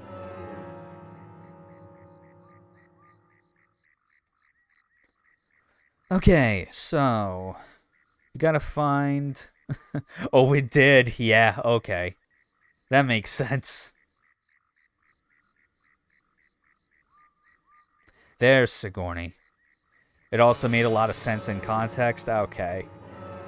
You know, in that case, it's like if that's the main thing behind it, where like if the gameplay tedium has like a story context behind it, I could see myself possibly getting into it. I mean, for fuck's sake, I'm a huge fan of Suda51 in his early games. Those titles like No More Heroes, Flower, Sun, and Rain, Killer 7, like they have weird, dumb design decisions that exist purely for like reinforcing its own narrative.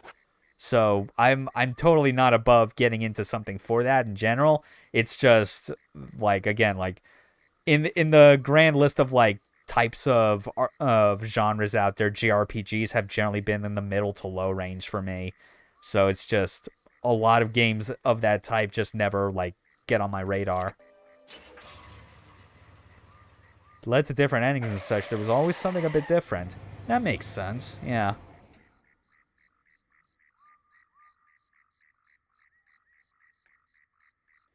But yeah. I'll definitely try my hand at like FF5.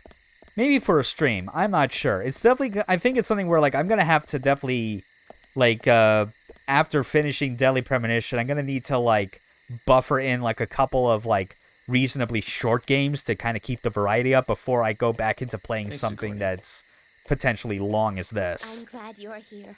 My pot, it's getting cold. Please, let's get going. Yes, okay. I need to get to know the pot better first. That's right. Now hurry up. My pot is getting cold. Oh, Sigourney. Zach, this is all for getting to know the pot better.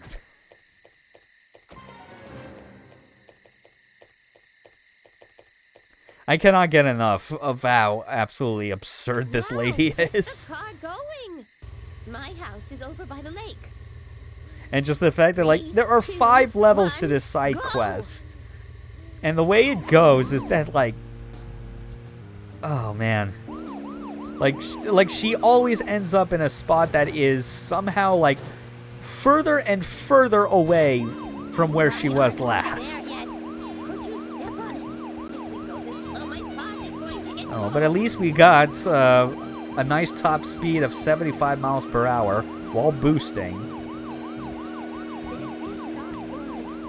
And the route we have to take is pretty straightforward because we don't have to keep winding through so many different turns and intersections. Why do you have to drive so safely? Can't you see my pot is getting cold? This is not good. It's losing more and more. So you're going to the future. Almost. I would not be surprised if one of the cars we unlock later on just gives us that.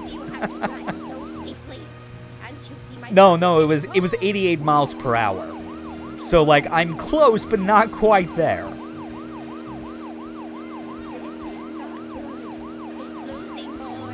Yeah, like, if you're going to the future, it's 88 miles per hour. And if you're trying to, like, avoid having your car explode because of a bomb that's attached to it, you have to drive no slower than 55 miles per hour.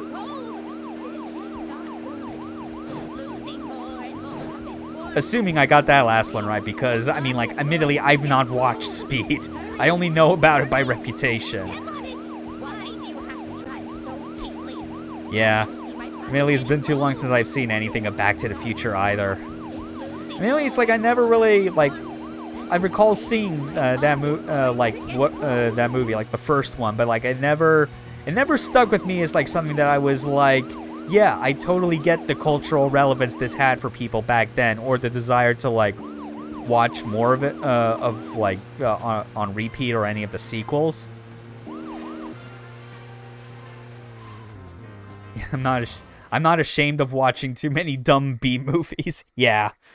Likewise for me, I'm not ashamed of playing too many like dumb B games, because that's clearly what I'm more interested in. Thanks to you, my pot is still warm. Like, I actually, I don't know if like you had saw this. You were probably like asleep or whatever when I posted in the DMC Discord, but it was a comment I made that was like a weird observation on my part, that the two games I'm looking forward to most for next year, like, are Strangers of Paradise and Wanted Dead.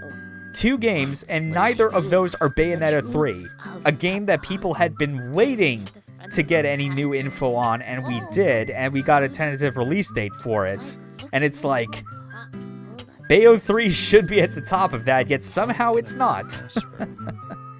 I don't get it. In fact, I think I'm getting farther away from understanding. Yeah, they don't usually they usually have way more soul than AAA titles do. Same with indies. Look like great Doctor Strange for you. Yeah, that's the way of putting it. Like, the thing with Bayo 3 is, like, I'm not even, like, negative or thinking that the game is gonna be shit.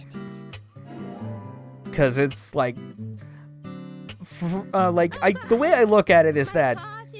Because I've had pretty good luck when it comes to, like, enjoying a lot of Platinum's output, even after, like, even after their best years were far behind. Like...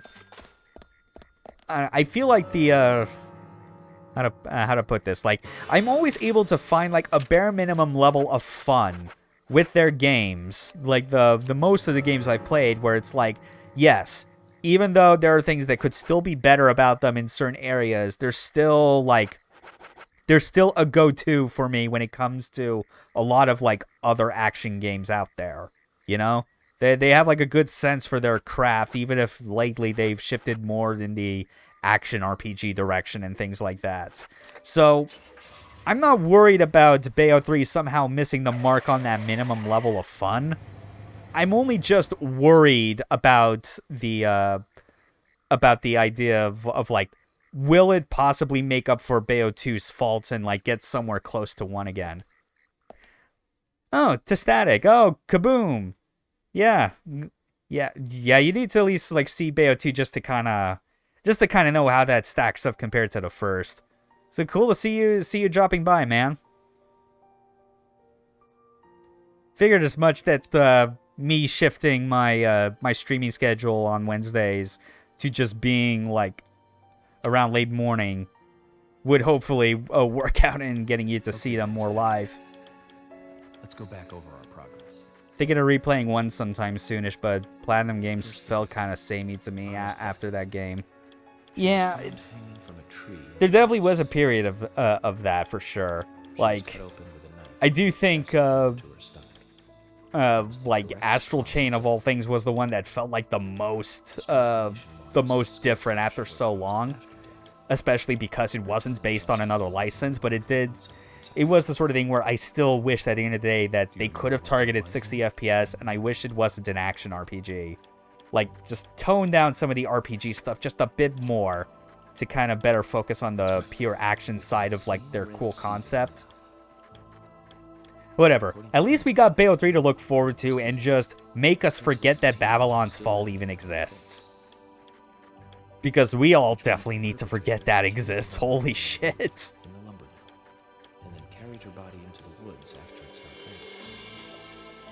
We found numerous important pieces of evidence at the site of the crime. A total of 4 things. Knee prints in the grass. But yeah, glad you could watch Kaboom. We're just getting some chapter replays out of the way before we continue on with the next episode, because we need to get all of Sigourney's quests done. That's right. Yeah, that is a good point. Yeah, like Astral Chain and Bayo being like only on Nintendo systems is tough, especially if you just don't have an interest in getting like the platform they're on. I mean, I'm fortunate enough to not have that dilemma just because I had already gotten my Switch like years ago. That means we could be dealing with 3 people. Yeah, like 2 or 3 people. like I'll be honest, I'm generally kind of interested to kind of see for my own curiosity like what like how those Switch emulators are going and exactly how fast is the turnaround on like trying to make those like make games that run through those actually playable. Have I forgotten anything? Because I always see like headlines or like thread titles from people that are like, hey, like newest Switch release now running in Yuzu or like whatever like the next other Switch emulators there are out there, and it's like, okay, you got it booted, but is it actually playable? That's the thing. I would like to think so, just because like the way architecture for consoles has changed in the last several years, that like I would hope that it would be a lot easier to get it up and running faster. Seen screenshots of Metroid Dread and people are getting impressive results. Like impressive results from like it emulating. Like yeah, that I'd hope so. Admittedly, with like the like I've seen plenty of the screenshots and videos from Metroid Dread leading up to release, and it's the sort of thing where like yeah, in motion it looks fantastic, 60 FPS, but at the same time like it's not surprising that like the texture and model fidelity is maybe on the lower side of things, but it doesn't need to be high because it's a 2D game that's zoomed out. So that makes sense. I would not be surprised that emulation would help it a lot. Is Dread out already? I mean, like, it's out in a couple days. I'm pretty sure that it might just be a result of, like, people, of people just, like, getting early copies and finding a way to dump them so that they're usable in the emulator itself. Enjoying food is Visual speed, gameplay, etc., and there's some impressive stuff that's been done with No More Heroes 3. It's interesting how Yeah. food motivates me to work harder during investigations. It's funny. It's like if I wasn't so hung up on the idea of ever playing like a No More Heroes game without motion controls, I would probably think of doing another playthrough of 3 on like on one of the emulators, just because like combat itself being like targeting 60 is already like a great decision they made, but I also would like to see kind of the novelty of going around Sand and Destroy at 60 FPS. I feel that would be pretty enjoyable. This case may take a while.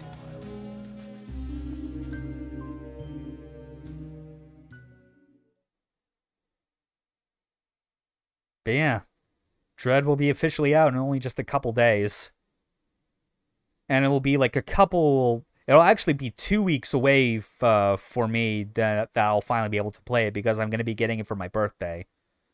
That's basically how I'm going to be getting around, like, that's basically how I managed to find a way to avoid putting down another $60 on a new game release.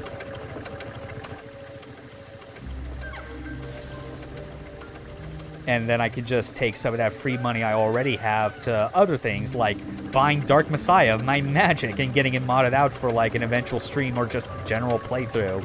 Because I've been in a huge mood for Arcane Studios games after finishing like a playthrough of Prey recently, like going through it again. Then I'm like, yeah, let's get the hidden magnum opus actually installed on here. Sir Kix-a-Law Death Boot in the land of conspicuously placed spike traps. One of the best goddamn alternate titles for a video game ever. Because it really does a good job of summarizing what that game is.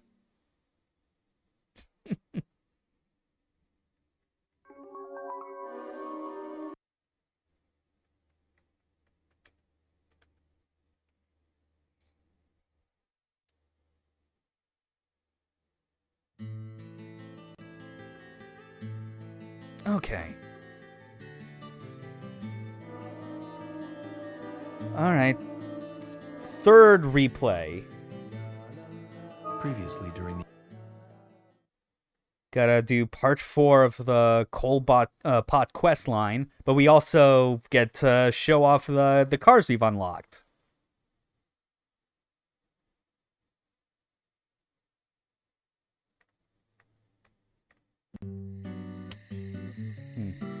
Well then, Agent York, do you By the way, have any Kaboom, plans for this evening? I was going to something of eventually interest that, look like, back I my mentioned notes. that's, like, for a I need to a contact stream HQ I for progress. idea that I'm gonna be Okay, doing let's call it a probably day. sometime after, All like, right. I'm done with Deadly Premonition, but based on what we had talked about, like, a couple weeks ago about, like, my journey, watching all of Harvey Birdman, I did get a hold of the, of the, Harvey Birdman game on the Wii.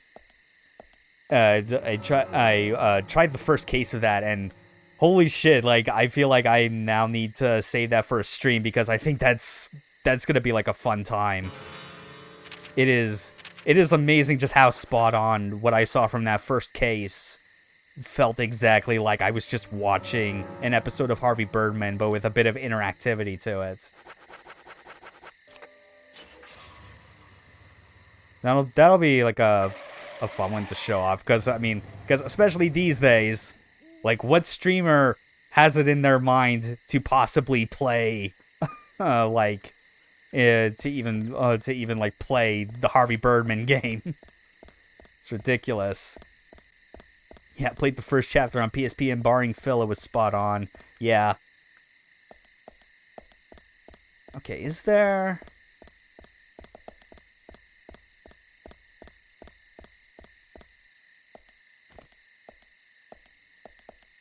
Okay, hold on. I'm trying to find...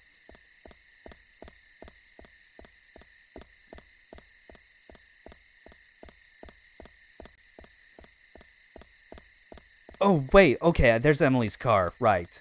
Yeah, because that's one of the things we unlocked. Yeah, and, like, going through that first case, it obviously didn't take very long, and I know that the Harvey Birdman game in question is, like, it's only 5 cases. So I imagine that's something that will be, like, very easy for me to, like, to do, like, a full playthrough of, like, in one sitting. So I'm looking forward to doing that, obviously. Jesus, man, Emily's car is so squirrely. Okay.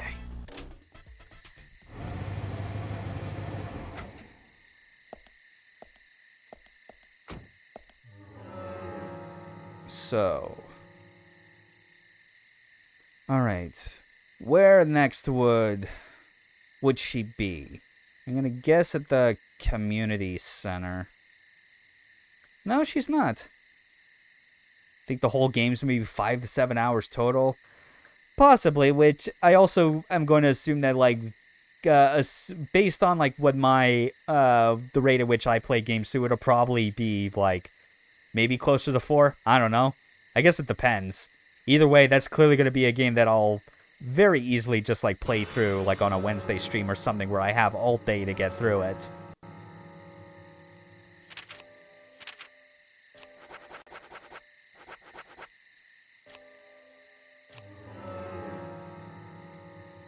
Yeah.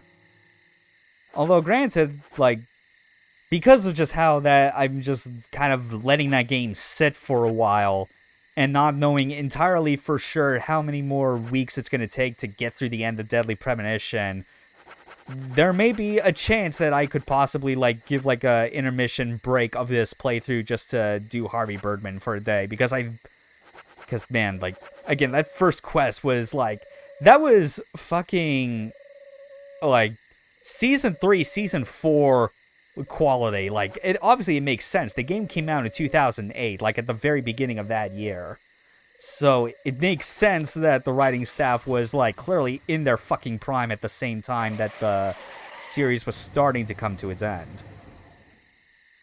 So yeah, if you're not going for the obvious wrong answers, it's much shorter. True. I also imagine maybe another part that would probably make it take longer is if I'm doing a bad job at presenting evidence. Because admittedly, it's like playing through that first case, I was like, yes, this is clearly like based on, like, the core gameplay idea of Phoenix Wright. But I will fully admit, I've never played any of the actual full Phoenix Wright games. I think I've only ever played a demo of one of them back in the day. Very well, then. But that was, like, enough to kind of Hurry give me a sense for, like, how the cases play out, like, what you're expected to look for, and then, like, where to present evidence and things like that. And I'm not always the best at that. Is she testing us, perhaps? So I would always be more worried about, like, to what extent would I keep making mistakes that I fail a case because I keep presenting the wrong evidence 5 times in a row or something. My house is over by the lake. 3, 2, One thing I do 1, know to look go! out for, and it's the only thing I'm having as like a cheat sheet at the moment for that game, is the dialogue choices that are designed to give you like the Street Fighter cameos. Because I managed to get one on accident, like without realizing it was the case back in the first case. The one where it's like you're presenting a lighter and you're trying to prove, and like one of the answers is to prove it's a trick lighter. And then in order to prove it but be incorrect, Birdman just accidentally lights Guile's face, who's in the jury, on fire. It's a pretty amazing moment. It actually did make me realize, though, like, obviously I've not played through all 5 cases to kind of know, like, how long they go for and, like, what the, and just, like, what all it covers. But it did get, when I saw the Street Fighter cameos and Capcom references, I was like, man, there's probably, like, a universe out there where there's a fully, like, featured Harvey Birdman game where all of your clients are just video game characters. Like, the show, its conceit was always about, like, Harvey Birdman, a third-rate superhero turned lawyer, having to stand up for and, like, for his clients, which were all the Hanna-Barbera cartoon characters who've fallen on hard times, or, like, been accused of, like, things that they clearly did not do, or whatnot. It's real. I'd like to imagine that there would be like a video game related version of that would be just as witty as like what the show actually ended up having. There yet. Could you step on it? If we go this slow, my pot is going to get cold.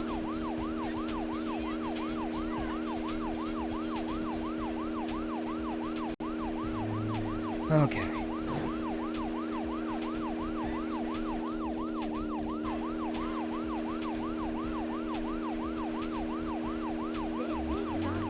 Hold on, I'm actually gonna try something.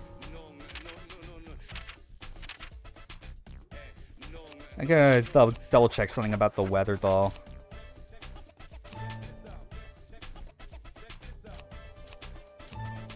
Oh yeah, that's right. This is basically something where it's like you're designed to just flip the thing around depending on what the weather is. So like,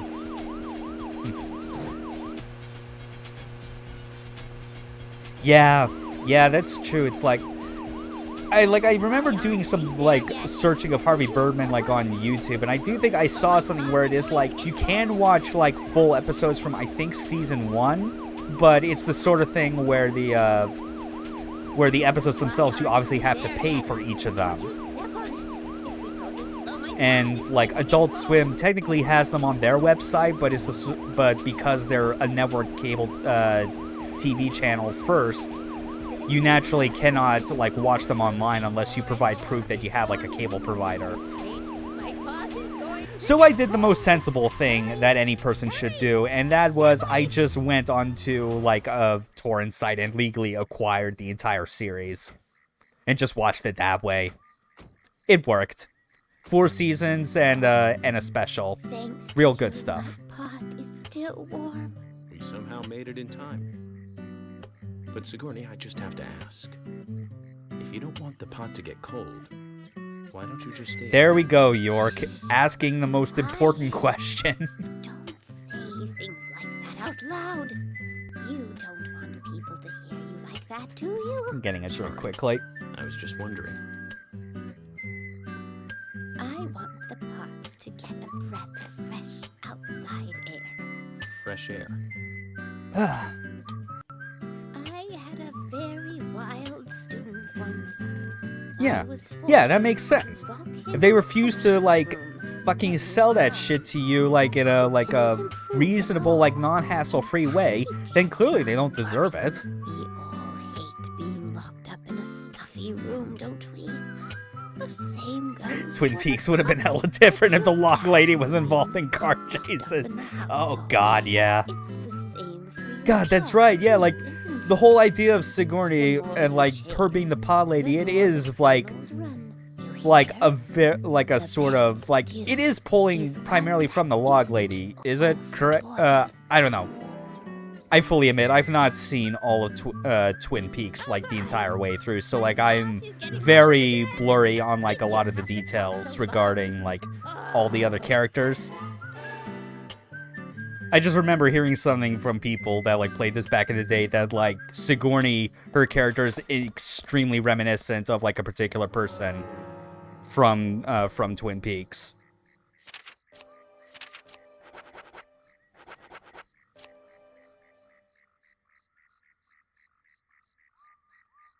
Yep. That is the best rule to abide by. I can agree with. Okay, now then.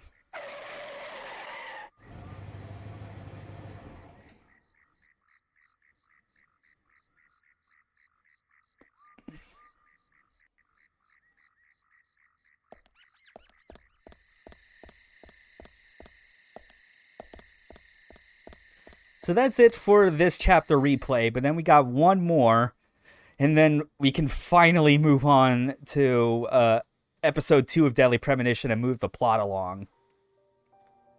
At least we got George's car out of this, and the final reward we'll get eventually is a new suit. That should be a fun one. Then, Zach. Let's Which, go back speaking of over which, I realize I have not actually shown the other suit that I got from Emily on stream yet, the Hawaiian blue, which is a real funny looking one. Do you remember what that was, Zach?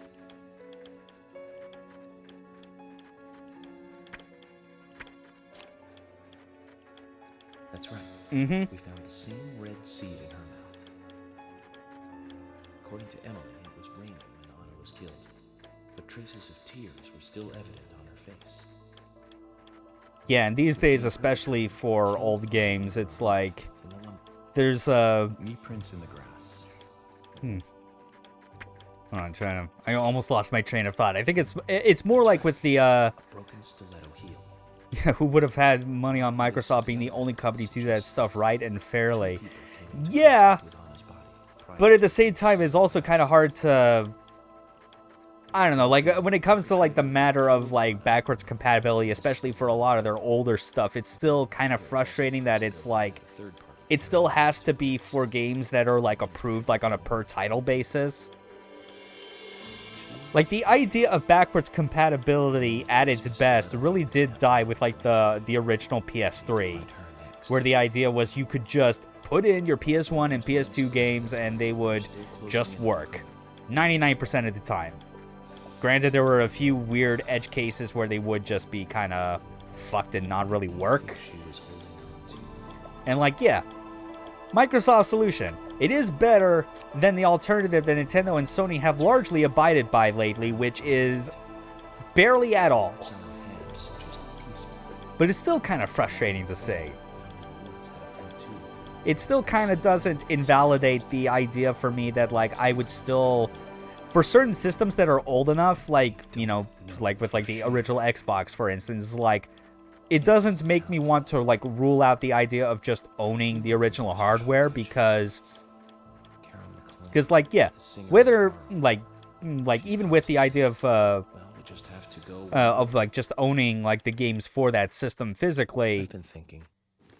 there is at least a solution for each of these old like pre-HD systems that allow you to like run games on original hardware without needing the actual original games, you know? Like, it's either the flash card route for cartridge-based systems, or it's an optical disc emulator for disc-based ones. Or in the case of PS2 and Xbox specifically, just like having a hard drive and soft modding the OS itself to support it. Strange.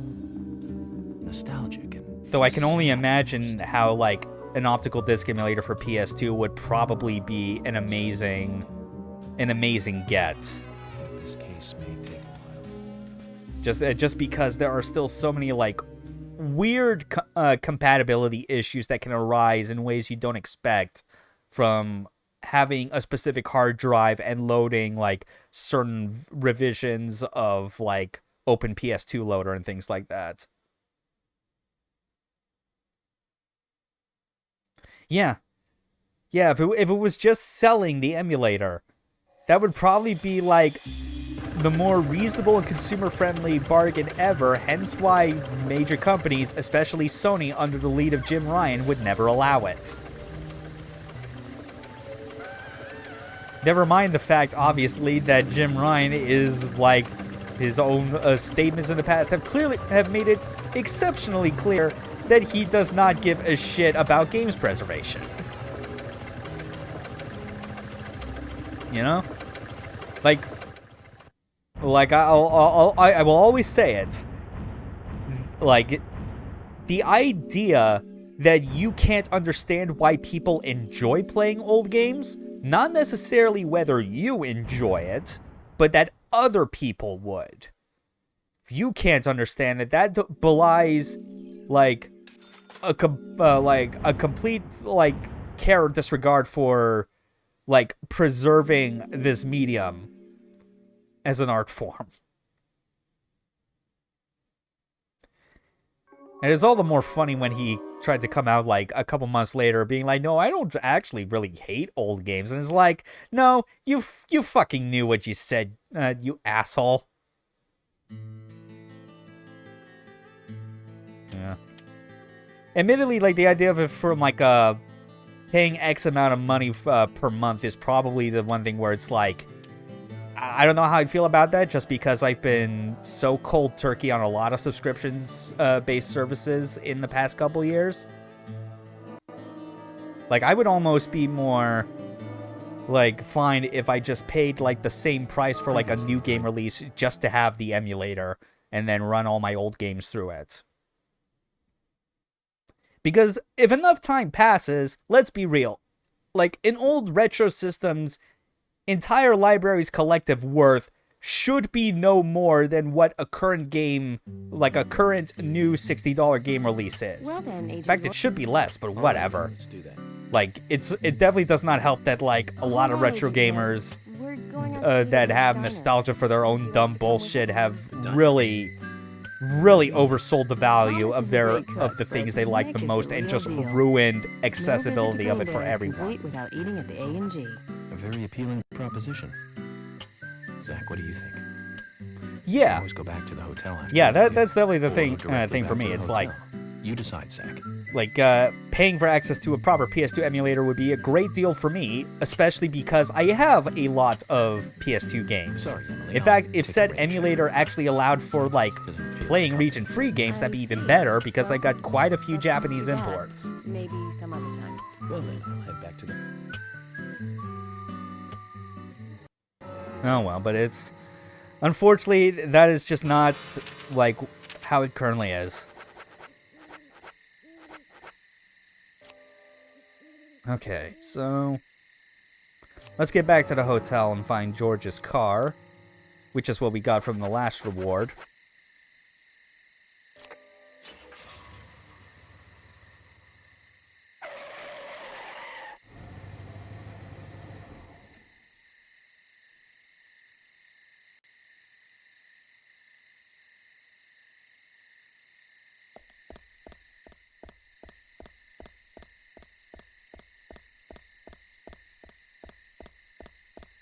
Oh, my condolences there, Arian. Yeah. Mine thankfully still works, but it is the sort of thing where, like... oh, excuse me. Yeah, the, like, the fab model I have is the 50,000 model. It was, like, the last of, like, the fat PS2s that were made before Sony had transitioned to doing the slim model. So it doesn't have the iLink ports, but it does have a far more reliable disk drive than a lot of the older models do. That said, I have, like, considered in my own time the possibility of, like, just getting a hold of two, like, even earlier PS2 models that have the iLink, and then getting them set up with, like, free McBoot and soft mods to, like, get like a iLink Time Crisis 3 game session going. It's like a weird, just a weird like idea I've had in my head, especially because of a friend from work of mine who's also recently gotten into getting light gun games because he's got some old CRTs laying around in his apartment, in his garage. So that makes sense. And I'm just like, man, if we could get like an iLink set up on a PS2 going in 2021, that would be the shit. That would be so good.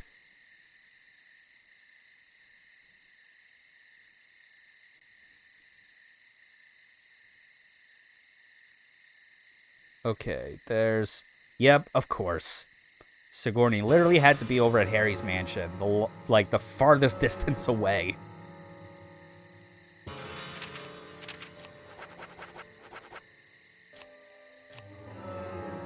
Oh yeah, and also that iLink, system link sort of like play for Time Crisis 2 and 3. Not the weirdest idea I have, because the weirder one is that I want to find a way to stream that, which would require getting a whole lot more like capture card equipment to make it work. But hey, if that were to work, like if I were to get like a second capture card that I could use as my primary but still have the Elgato as a backup, I could do so many things with it, of like streaming 2 different game sources at once. Like Player 1 and 2 for Time Crisis games.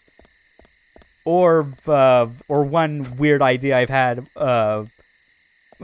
just finding a way to like use a Game Boy player on a GameCube, linking that using the GBA link cable to connect it to a Wii, so that the Wii would be playing Wind Waker and then the GameCube would just be displaying the Tingle Tuner, just to kind of show like those weird bonuses. Basically, all I'm saying is that like the ultimate VTuber streaming goal, the dream of mine, is to recreate the GigaQuad.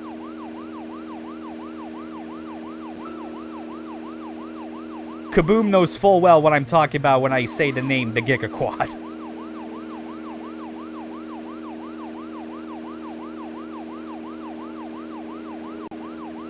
For context, what I'm talking about is getting like a proper like Four Swords Adventures like stream playthrough going. Because there was like many years ago. Oh, I know, and the phrase JFC was uttered soon after. Yeah. Arian, if you're ever curious, like go to the LP archive. It's a website where like Let's Plays from the Something Awful forum have been like archived proper, like the ones that just I mean, like I always assumed like reading that initialism was just fucking cuz, but yeah. But no, like go to the LP archive, search Legend of Zelda, and like you'll see one for like oh Jesus fucking Christ, yeah, that's right. I get those mixed up. That's right. Yeah, it's we've both been from on Something Awful for quite a few years, hence why a lot of us like kind of know these things. But LP Archive, search Legend of Zelda, you'll find like a Let's Play for Four Swords Adventures by like PokeCap'n, and it is like the most amazing technical feat that I still recall being done like for any Let's Play, because it's not just them playing. It's not just him playing Four Swords Adventure. It's him with like 3 of his friends, all of which they have 4 GameCubes with GBA players like attached to it, and they have the link cables from the ports of the Game Boy players. All of them like getting connected to the GameCube controller ports on a Wii, which is where the main game is being played on. So everyone basically gets their own mini screen that the GameCube is connected to represent the Game Boy Advance, and the Wii is like outputting the actual main screen of Four Swords Adventures.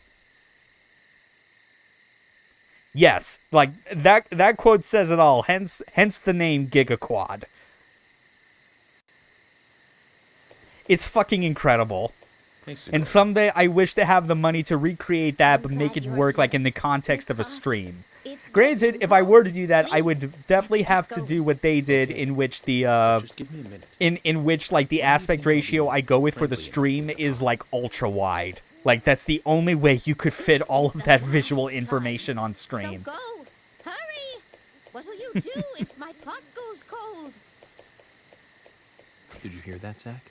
This Yeah, is the yeah, last it time. was. It was like they The even mystery of the pot showed a will couple soon be of answered. like pictures they took like in the thread where it was just, yeah, it looked like an absolute mess. Now! Reminds me of my first way to stream my TV to PC. Oh god, yeah. 3, 2, 1. Yeah, Go! and yeah, that's the thing too, because it's like, yeah, obviously, the technical feat of the entire LP is already worth like watching anyway, but just because it's Four Swords Adventure, the chaos that all four of them get into is positively gold. It's a fantastic Let's Play. My pot is going to get cold. Looks exactly like my room back then. Step on it. Why And do oh you oh have to god, oh do it god. quickly? Can't you see my pot is getting cold? I am so glad I was able to get that again of like me driving a car in this game and it just gets turned 90 degrees onto its side. Like I had that happen literally like near the beginning of the stream with just the regular police car and I completely forgot. They wanted to do Final Fantasy Crystal Chronicles as well after that, but I think it... Oh Jesus, oh god, this car, what the fuck? What the fuck game? Yeah, it probably would have qualified as a fire hazard. I don't know. I feel like that's still the ultimate goal. Like, man, just imagine if they had done the trifecta of like they started with Four Swords Adventure, then went on to Crystal Chronicles, and then capped it off with like with Pac-Man Versus. Yeah, that is Halo quality car physics. That's real funny. Lady, what about my car fucking tumbling down the road looked safe to you? Your pod should have fucking, like, done more than just gotten cold. It should have, like, fallen and broken apart all over the place. This is so ridiculous. Yeah. Even though there's no visible time limit on this, I still do worry that there might be an invisible limit on this side quest that makes it possible for you to fail.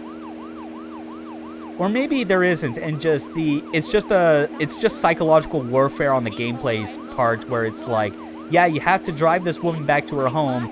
Now you have to listen to her nag at you with the same 2 or 3 lines of dialogue over and over, and you cannot escape.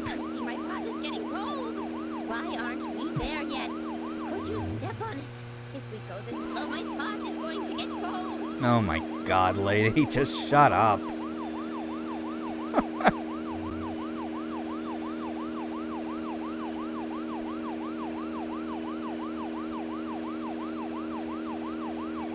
Wow, she's actually calmed down for like a few seconds.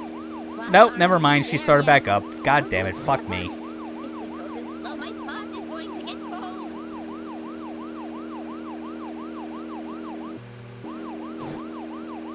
Okay. Yeah, we're now near the milk barn, so... Ah.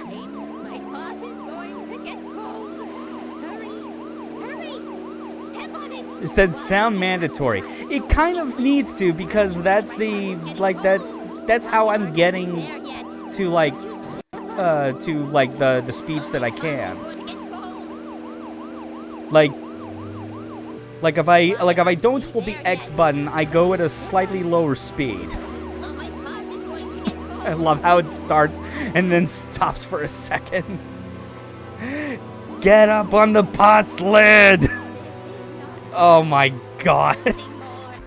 Oh, kaboom. Oh, fuck me.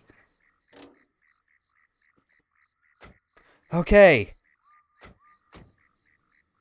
Oh, thank God. It was staying on the black screen for just a bit too long. My pot is still warm. We made it somehow. Yeah, somehow. Do you We think the almost pot will open died. up to me a little? Ask the pot yourself. I will. All right, what are we going to ask the pot? Hey there. Will you tell me what you have inside? Well, No, Did unfortunately you we hear couldn't. it? We did. I did. We were not anywhere close to 88 what miles did per the hour. pot say? I heard it say, take my lid off. Are you sure? Take my lid Of off. That's course. quite a. This That's quite a conversation is euphemism I've never between heard you and the before. pot, after all. Go ahead. What's Oh, in the you're pot? reminding me of my graduation. And then they show something in the pot that is so disgusting that like it's not even on screen, but you know it just is absolutely like filling Disappointing. York with disgust. Huh? I'm not going to open it. Mysteries are intriguing because of the mystery. I want to keep this one an eternal mystery. Are you sure? Yes.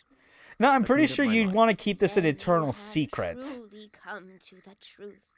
I knew you were Like- a fine student. Like, I don't but care what you kind of must reasoning you never go with. The tell whole point of a anyone mystery else what should you be have that learned it here is today. it is an unknown thing that needs to be solved.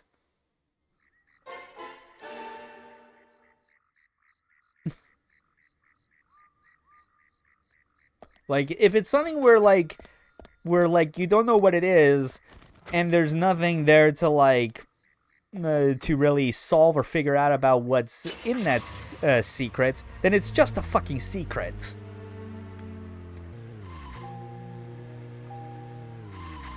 Like the idea of calling something a mystery box makes sense because it's a mystery, and the idea is that you're eventually gonna like open up that mystery to like learn what it is. York no longer even cares about what's in the pot, so he's not even leaving it as a mystery. He's just leaving it as a secret.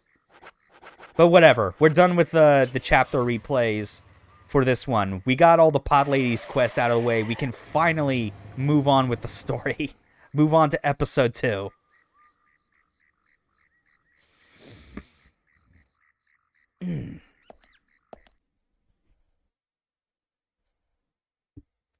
Okay.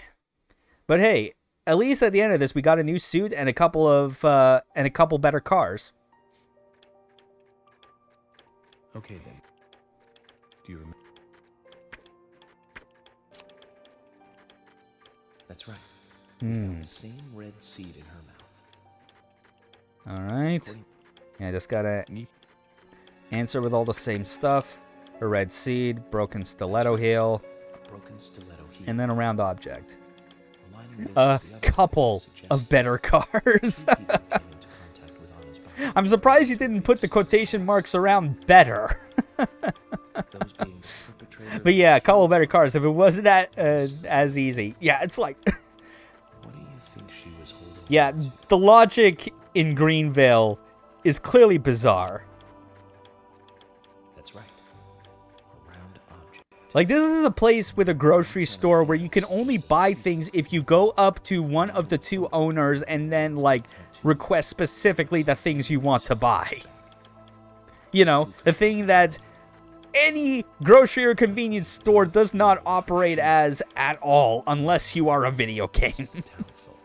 Well, we just have to go one by one. I've been thinking. One of the biggest rewards here is the fantastic food. Enjoying food is cultural, and yet it's also a bit uncivilized. It's interesting how good food motivates me to work harder during investigations. Oh, and on Emily's back, it was strange to me. Hey, don't take that the wrong way, Zach. I wasn't getting all excited or anything. But it did make me feel strange. Nostalgic. Okay. Sad almost. Starting Oh, I'm so looking forward now to this case moving the story along. Just because with the walkthrough I'm going with, like, I'm pretty sure that, like, the way things work is that we'll be able to, like, get the remaining side quests out of the way without needing to specifically do a chapter replay just to get them working. I saw a bra strap and it made me feel things.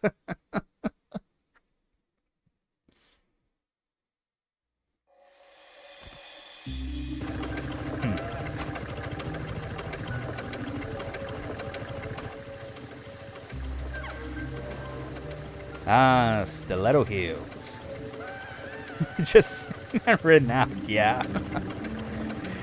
And honestly, like, I don't know what it is that seeing that and then reading, and then just, like, reading, like, what Kaboom wrote just made me default to my own version of, like, the Solid Snake voice, but it just came out that way.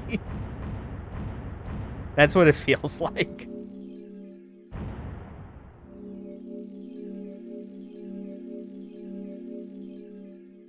Okay. And the amount of money we have now is 20,815. I'm pretty sure after this case, like, York would be able to just have, like, a half a year's vacation and just coast by. Oh my god, yes.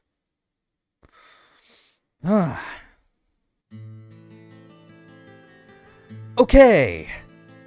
Episode 2, Part 2, Chapter 8. The entire naming scheme for all of these, like, chapters and episodes is so bizarre.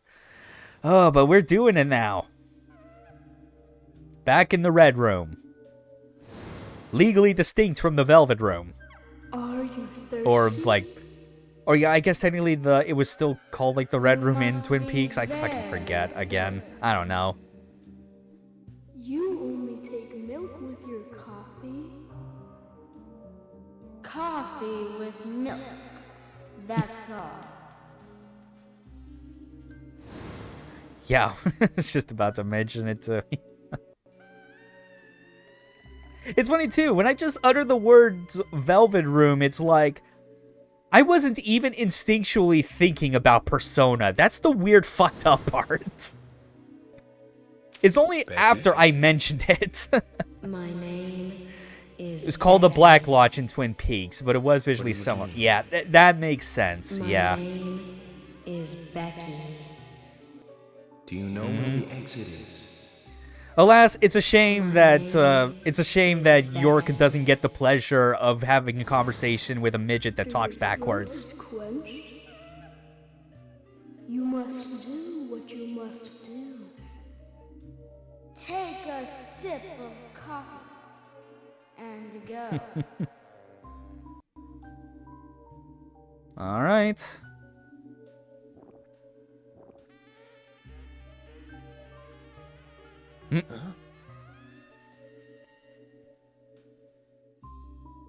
Also, I'll continue to, like, make mention of it. But I absolutely love how much better York looks when he is not clean shaven. When you just have the beard grow in the way it does naturally, it fits him very, very well.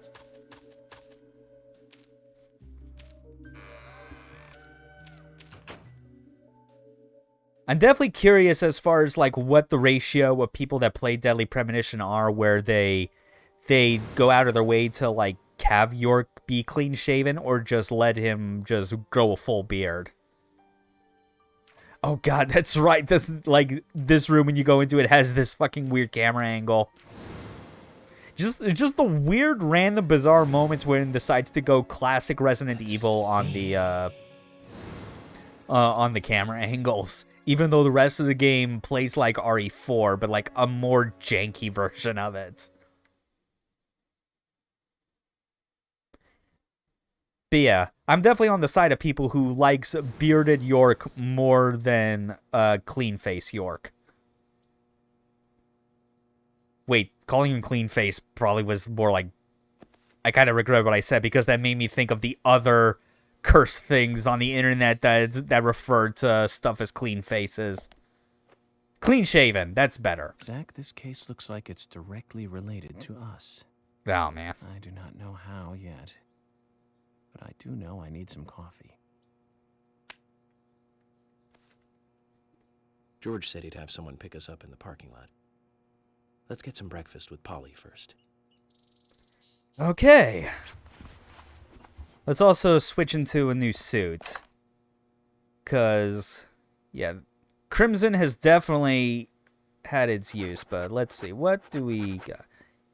Yeah, Green Veil, but I'm gonna give some time for Hawaiian Blue.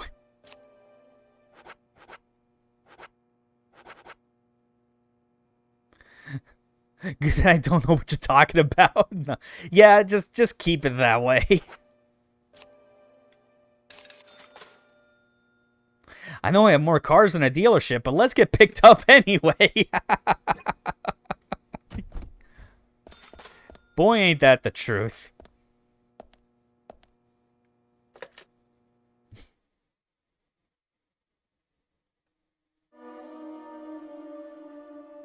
Now then. Okay, so looking ahead, we got some quests that we can obviously do in the hotel before we head out. And one of them is actually going to be a really fucking fantastic weapon. So much so, I'm going to put away one of the ones I already have just to be ready. Like, for real, I have no more reason to actually hold on to this 9mm pistol. I have an infinite durability guitar and an infinite ammo machine gun. Oh, fuck. Seriously? You can't actually put it away? Oh, that sucks. Alright, fine. I at least got one space open. Whoa there. Oh, here he is. Did you need something? Mr. FK. No, I was just passing by. I didn't think anybody else was here other than Polly. The door opening like that it surprised me, that's all. Oh, yeah. The sapling salesman himself. And his good boy, Willie. I'm Kaysen, Forrest Kaysen. Nice to meet you. Forrest Kaysen, the connective thread that binds all of the sweary multiverse together. Sometimes I feel, I don't know. Never mind what he was up to in spy fiction, or that he was a clearly gluttonous pig in D4, where he just can stuff like half a dozen hot dogs into his mouth at once. Special Agent Scarface? I'd need a bigger scar to live up to that name. Call me York. That's what everyone calls me. What? You got it, York. Is this your first visit here, then? Not even, like, trying to imply anything about, like, where this character goes in the future, but Forrest Kaysen really is just one of the best fucking characters of this game. It's a gorgeous hotel at a bargain price. It's so relaxing. Like, they do such a good job establishing him as being a memorable force in more ways than one. And this is a game that already has a lot of characters who are memorable on the basis of them being such fucking weirdos. He's a good boy. Do you like dogs? Hey, Willie. How are you doing?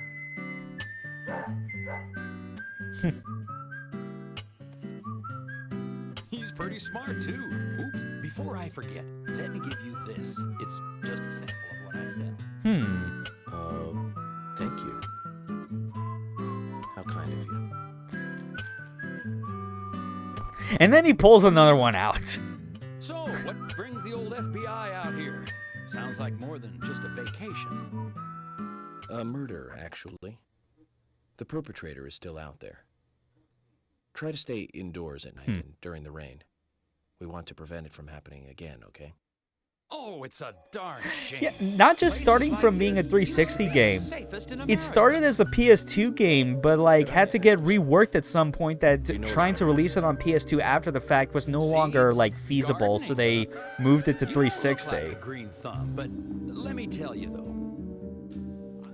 Like there was a point where like in development this game went by like another name. It was called Rainy Woods. And York, like the main character, actually looked a whole lot different. He looked like a more normal, generic investigator, if you can believe it. Need to do much. You can leave it be, and why, it'll turn into a big tree no matter what happens. Kind of like those stocks that politicians buy that just keep growing and growing. Well, you just wait and see. This town is gonna love them.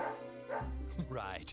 We were just about to go take a morning stroll, so I'll get going. Yeah, like a lot of the appeal for this game really does work because of just how janky it is. Zach, do you remember what the coffee said? And a lot of that jank coming from how, you know, I'm pretty sure like Swery and team This clearly show did is not just intend for beginning. it to be like it was. It just kind of ended up that way because they were really shooting for the moon in terms of like what they wanted to accomplish. All right, now where the hell is Kaysen? I want to be able to like Yeah, because right now I need to go to where Willie is likely to be. So maybe in the lobby.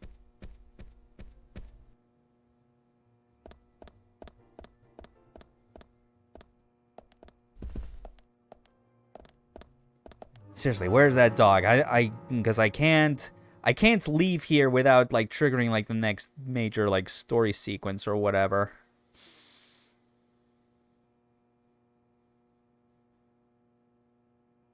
Yeah.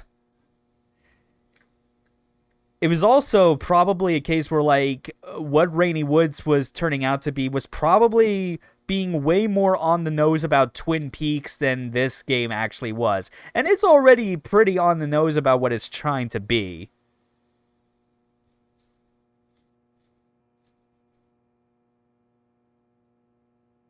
Hold on.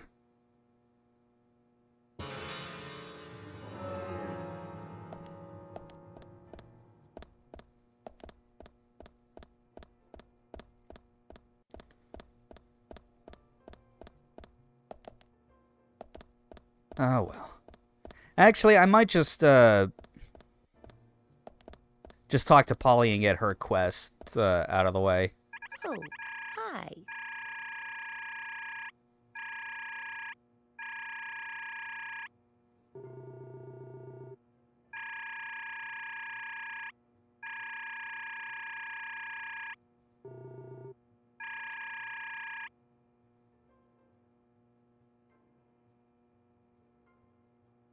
Yeah. What's wrong, Polly? Yeah, that's the big part. You look Yeah, a little because it's like... tired. I'm fine. Yeah, because and Well, that's the funny it's thing too, just because that I even was with the cleaning up changes my they made, room. Emily still So kind of many looked like memories Naomi keep Watts. flooding back to me. Not almost exactly like it Oh, was in the original dear, version, but Mr. like a lot of those Morgan, similarities that's not still the kind of remained. question you should ask a lady. Yeah.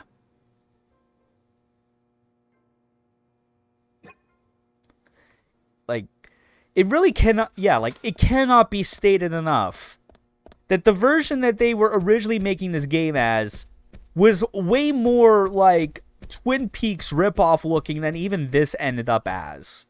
Whereas you look at this and you're like, okay, this is still very clearly Twin Peaks in a lot of ways, but still also its own thing.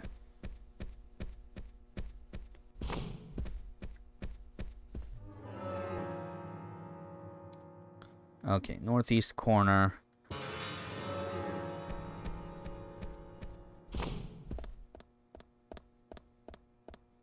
We can also get another trading card, finally. Case and Seedling. I also hope I can still find... Yeah, I hope I can still find Forrest, Kaysen, and his dog somewhere around here, because I really do need... Yeah, red room with a small old dude looks the opposite than what we see now, though. Yeah, it does. It basically the game took a turn from being full like borderline ripoff to legally distinct. I guess that's the best way to put it. Pretty girl. It's the sort of thing where like the intent is still there to be like daughter, these perhaps? people's like version, their idea of a Twin Peaks worth video asking her. game. Just not without Twin Peaks setting and character and like plot. It's just really hilarious.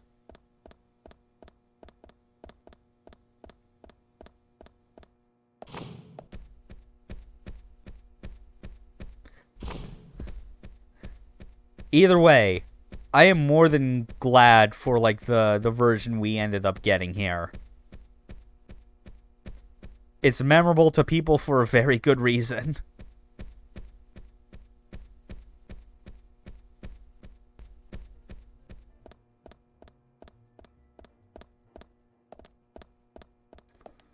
Okay, Polly, here's your fucking picture.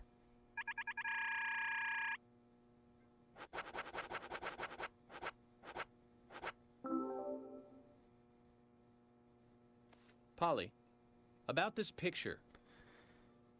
Oh, that's me when I was young. Well, that's that. What about it, Mr. Morgan? Oh, nothing. Forget it. Oh, it brings back memories. There was a Miss You're a Greendale nice old contest in lady. town, Have a and pelvis. I was so young and daring. I entered the contest, you see. It's embarrassing just thinking about I gotta it say, now. I really do There's like nothing to be how embarrassed about. You look all these beautiful in this like picture. these Yes, conversations with Polly yes. always gave me the And air the that food was like, just wonderfully yeah, she's delicious. old. So, She Polly, could be hard of where's hearing, the trophy? but the way in which she goes on describing Oh, Mr. things and Morgan, even I never like said that I became Miss trying to either Greendale. misinterpret or There were like no completely trophies for second ignore place. like certain You mean the questions that pretty girl in York this picture was asks even second when he's place? speaking up, I So feel who won like first place? Are like you it serious, really Mr. gives you the Morgan? impression It that you're couldn't not be sure more if she obvious. actually is It was partially deaf or Sigourney. she is just Sigourney. faking it to fuck with him. The lady with the pot? Now, she was beautiful. All the men in town were crazy about her. Well, of course, aside from my husband, that is. Oh, you should quit smoking, Mr. Morgan. That's right, Polly. Well, thanks for bringing back such a wonderful memory. All right. I can't give you this picture, but please take this instead. Another trading card. Nice. Now, that's one story I won't be forgetting for a while. Okay. All right, let's quickly like look around like the hotel again one last time because I really need to see where the fuck is Willie?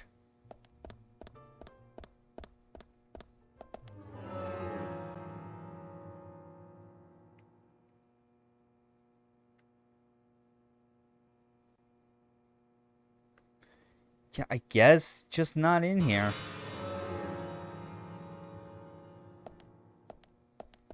Oh, I guess I could actually still buy some stuff from her. Oh, hi. I got $20,000. I might as well spend some. Rainy striped suit. Hell yeah.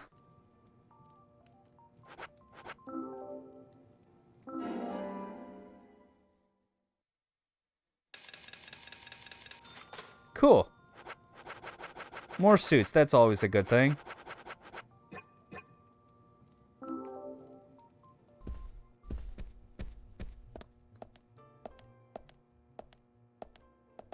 Okay, one last check.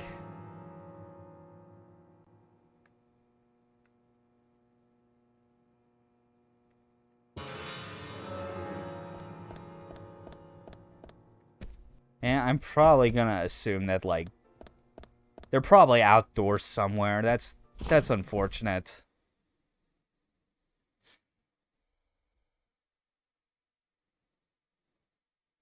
Which means I'm probably gonna have to just forego like driving to like the next important place with George and Emily. It's gonna have to be something that I do like on a chapter replay if I feel like it, but probably not. Good morning, Agent Morgan. Did you sleep well? Morning, George. Dreamland was quite nice. You do look well rested. Oh, I was up practically all night doing paperwork. Thomas helped me out, so I was able to go home and get some sleep, but not enough. Diane got back into town late last night. We should give her a visit. Which means going to the art gallery, correct? She lives and works in the office there, so it's the only place to find her. The gallery is open from 10 to 1700. Time for some art appreciation. A cultural activity in such a small countryside town. Amazing, Zach. York, again, please, never smile. Ever. Just don't. I shouldn't do research while watching this stream. My results are becoming super weird. Oh, dear.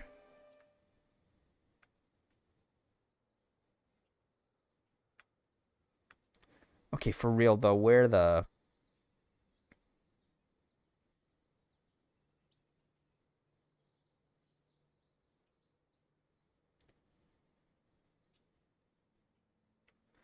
Yeah, seriously, I wish there was still like a... Oh, wait, hold on. Oh, shit, where the... Okay. Oh, thank God that there's a dog icon there. Oh, shit. Yeah, we're gonna fucking... Yeah, guess what I'm gonna do, you losers? Curse smiles.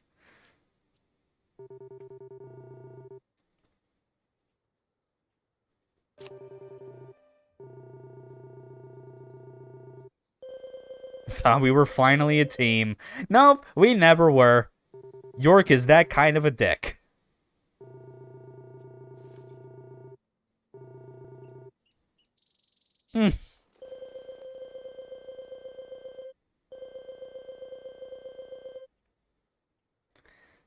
Good, now we can just...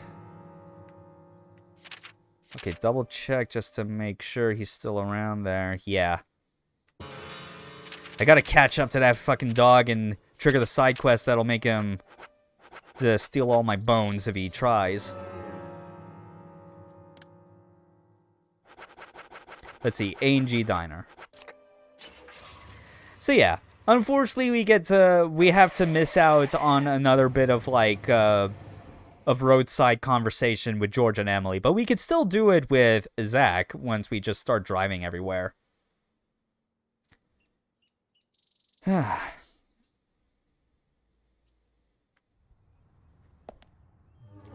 hold on. He better not have moved too much. Yes!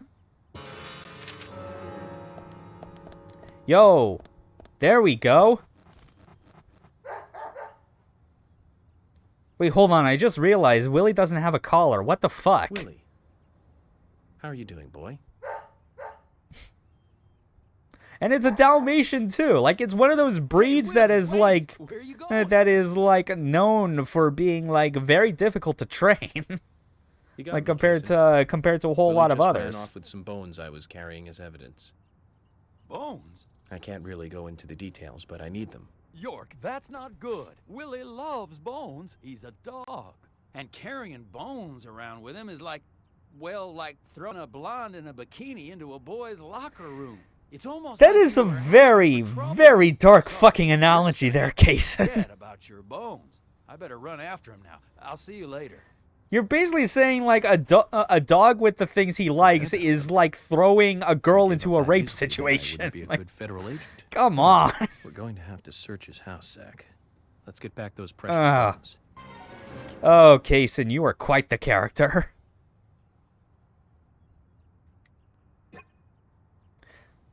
Willie loves to sexually assault Bones. He's a weird dog.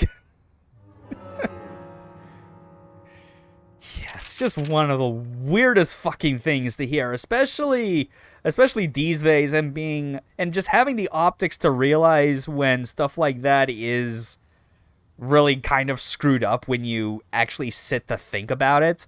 Like it stopped, like the intent of it possibly having like comedic value to it kind of falls apart when you realize, wait, no one would ever find this fucking funny.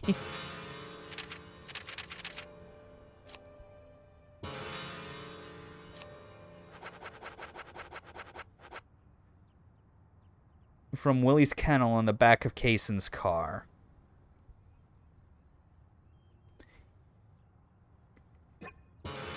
Okay, so we're still at the diner. We just gotta go back here. There we go. Zach, I'm glad I don't need a warrant to search a doghouse.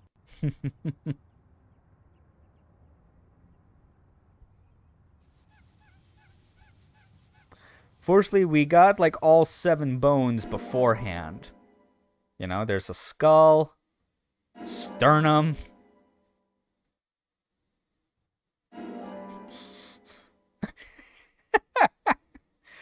After the events of the game, Willie was sentenced to 138 consecutive life sentences. He was unrepentant as the judge told him he was a, quote, very, very bad boy.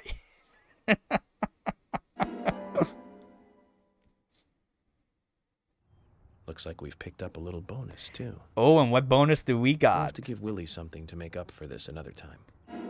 Oh, I don't know. Nothing special. A literally .357 Magnum with infinite fucking ammo.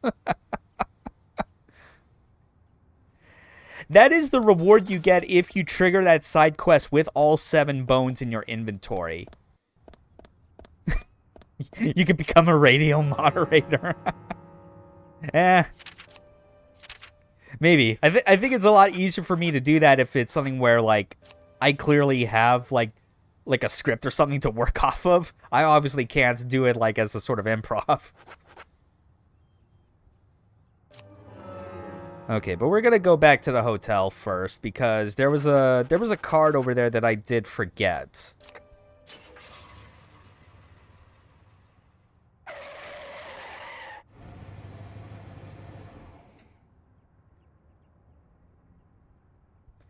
I mean, every now and then I still kind of like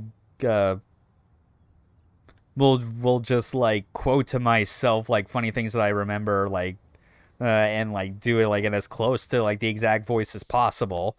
Like I know I do that a lot when it comes to anything from Aqua Teen Hunger Force, specifically like stuff involving Dr. Weird. Like that's always the big one.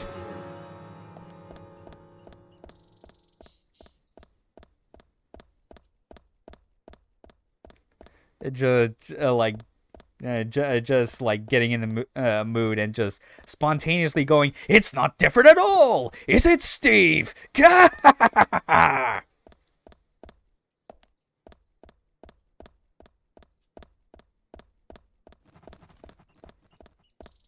Admittedly, though, I am no C. Martin Croker, so it's whatever. I try my best.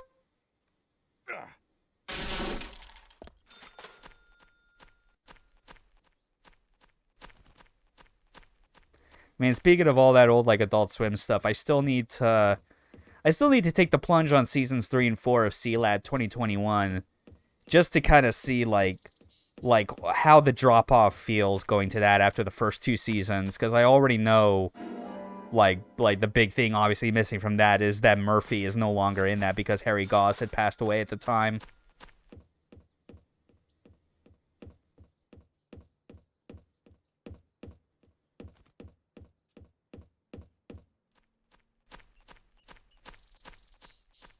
But at the very least, I had a good time watching those first 2 seasons of C-Lab.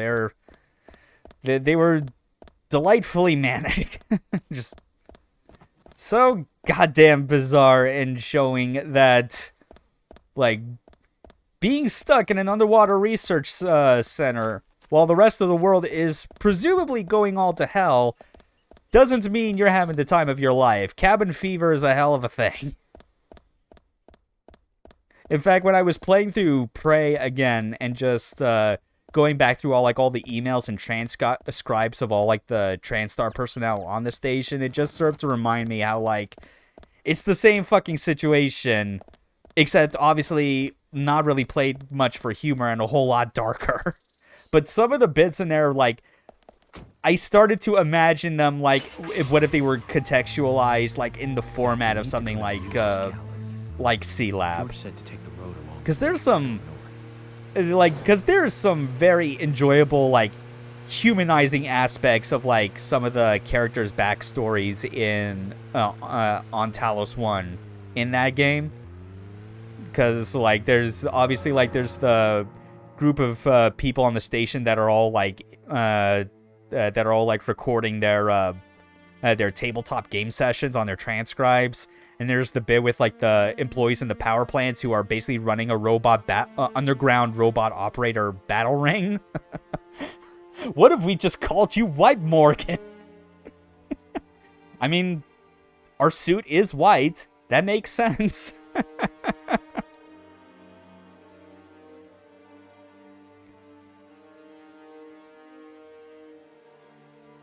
Okay. So next thing we're gonna do, we're gonna drive on over to the graveyard because we're gonna use our bones for the main thing they're supposed to be used for. Zach, don't you think there are a lot of good-looking women in this town? It's like heaven compared to the town we grew up in. I don't know. I feel like only Emily is the one that qualifies for that, Elizabeth, and Diane. And Carol, I guess. She could Maybe, be royalty I with suppose. like that. But you know, Oh wait, Gina, I guess looks fine, but she looks like a Rumble Rose's character. clothes showed off her cleavage. And that mole by her mouth. Say, Zach, were you with me back then? You know, that mole was made with makeup, right? We happened to be on the same bus once.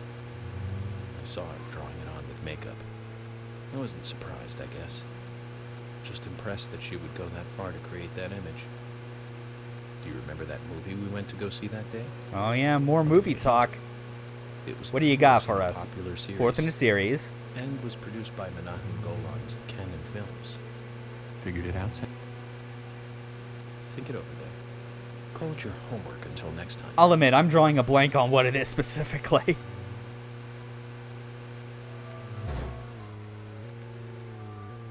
Actually, I'm going to do something. I'm just going to quickly stop by the milk barn and, like, buy... Because there's actually some suits you can get from here now that we're in episode 2 Zach, if you is there talk something to here that you want to check out? Keith Well, and the Lily. gallery closes at 1700, but there's no real reason to hurry. Thinking maybe House 4? Possibly, yeah. I don't know. We'll know for sure. Chances are high I'm very clearly going to be, like, Hey, bro! I'll probably be getting through all of, like, the episode 2, like, driving conversations, but, like within this first chapter at least. Yep, Deep Blue. Man, we're really racking up the clothing options. We're gonna have to, like, swap out of these suits a whole lot more, like, as each chapter goes on. Hi there. Deep Blue and Cherry Blossom. Increases your sex appeal. Yeah. Yeah, it definitely does.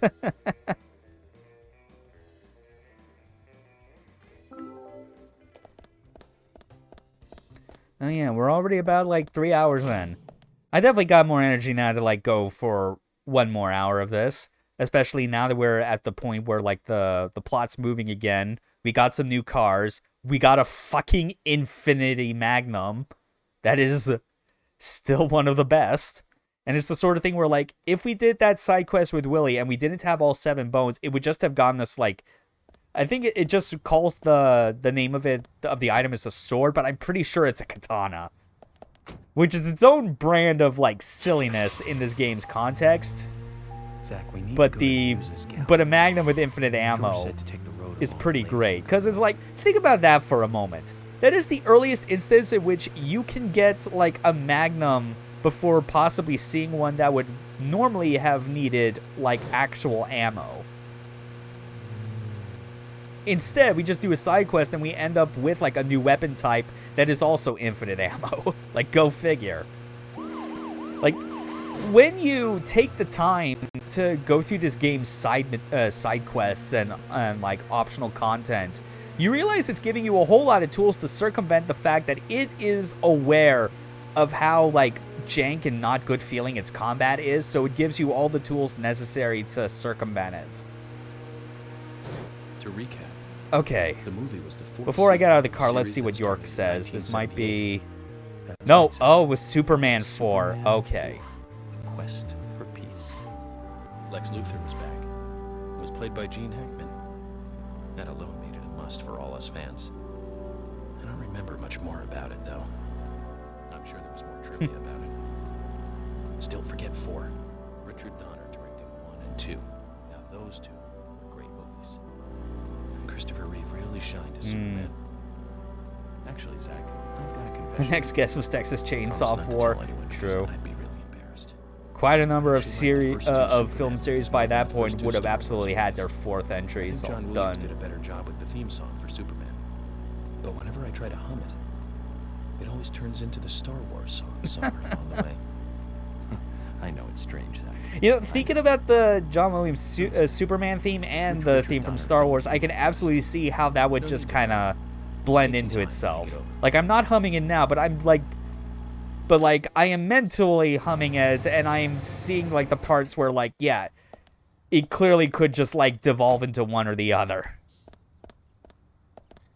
Because John Williams' music is exactly that type of movie score that does, like, have a high chance of just blending into itself like that.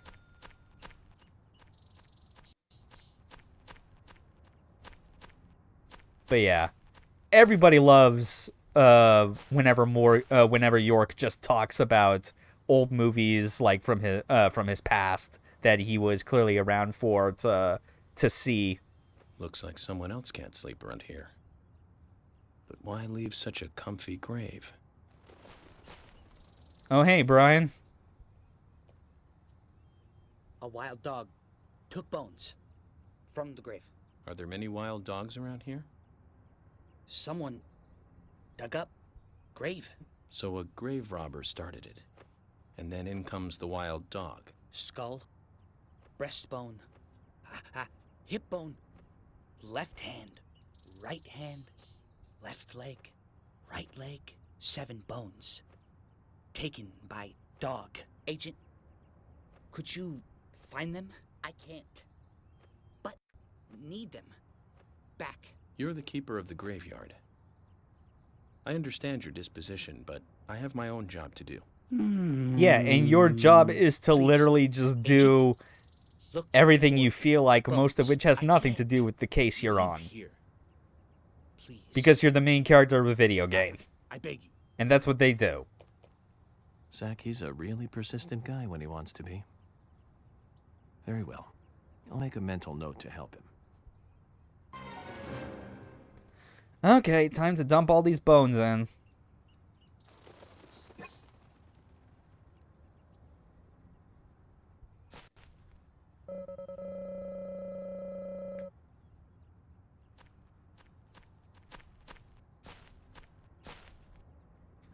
Okay, what is the...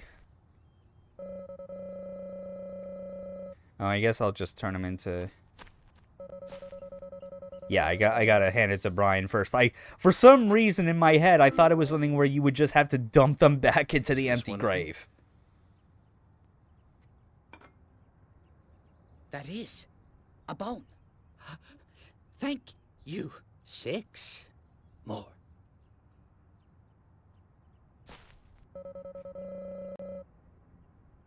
Okay, first the skull, then the sternum. Is this one of them? That is a bone. Thank you. 5 more. They really should have thought to just have an option, like a dialogue option or something that goes, yes, I have all of them, hand them over at once. Kind of tedious having to do it this way, but I don't know, that's this game for you. Thank you. 4 more.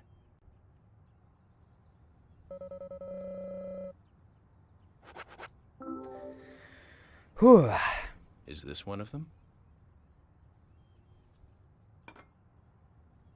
That is a bone.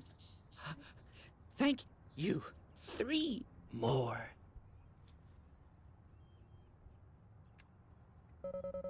Yep, 3 more of this. It'll be nice once we do this because it will give us a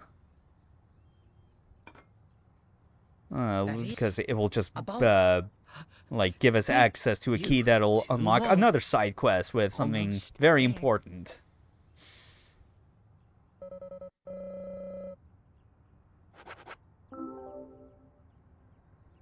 Is this one of them? That is a bone. Yes, yes, it is a bone. You 1 more. The last.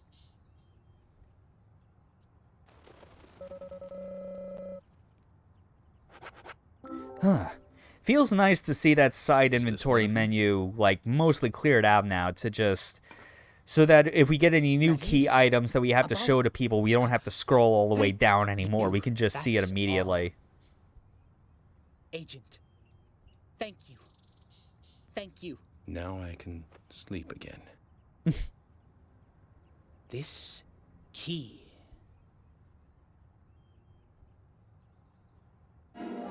there we go. A key? For what? My house. Downtown.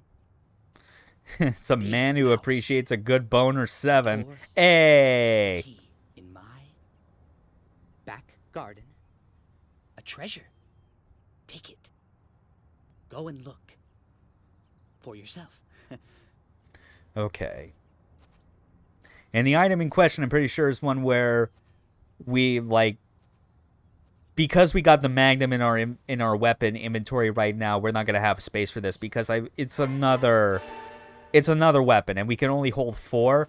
One of those is permanently taken up by our FBI 9mm pistol, which we can't put away for whatever reason.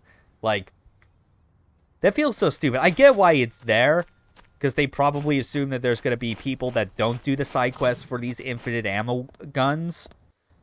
But, I don't know, man.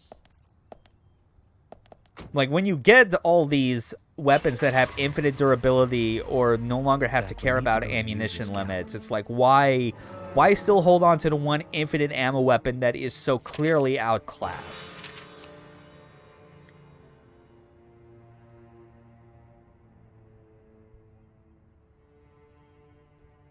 Isn't this a game where bullets are cheaper than ham anyway? I think so. Yeah, kind of not surprised, but like, the economy in Greenvale is all manners of completely bizarre and fucked up.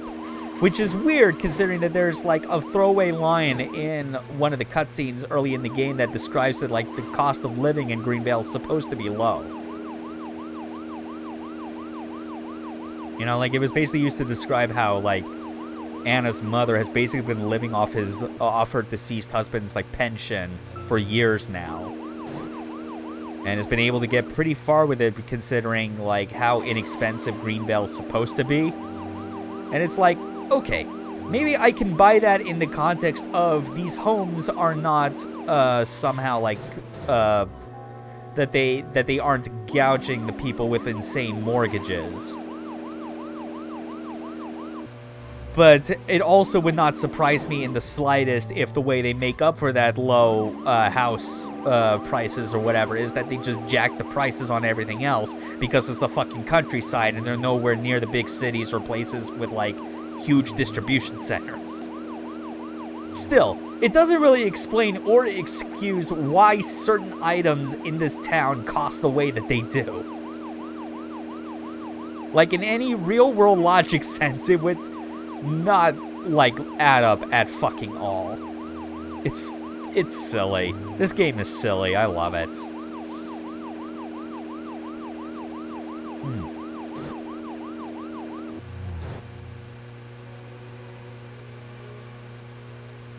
Oh yeah, I forgot to hit A for the talk. On the day they premiered. Every single one. Yeah, Goonies, Lost Boys, the Lethal Weapon series. Yeah, Richard Donner did have his hands in a lot. Lady Hawk. Oh, Lady Hawk. Oh, fuck. Same year as Goonies. Both Rutger Hauer and Michelle Pfeiffer really shine in that one. But more than anything, it's the story setting that was really good. A love story about a cursed knight that changes into a wolf at night, and a cursed maiden that changes into a hawk during the day. Very romantic. Don't you think so, Zach? They can only be together at dusk, right between day and night. Together as humans for only a brief moment. Perfect setting for a fantasy movie. I just had a thought, Zach. I really like those movies that have women changing into animals. Can you tell which movie I just remembered? That's right, Zach. With Nastasia Kinski in the lead role. Now that was a fantastic movie. But I better concentrate on driving. We'll finish this later. York with all the weird, like, film-related memories. Yeah, cat people. Oh, man.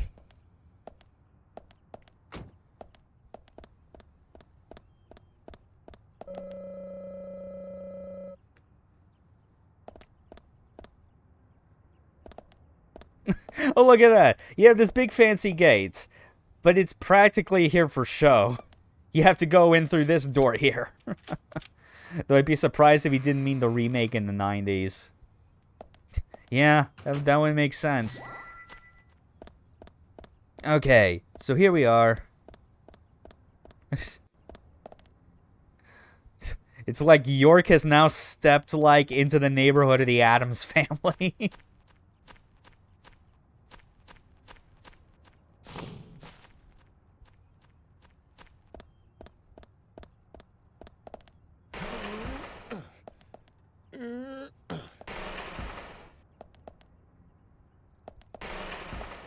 Huh, nothing there.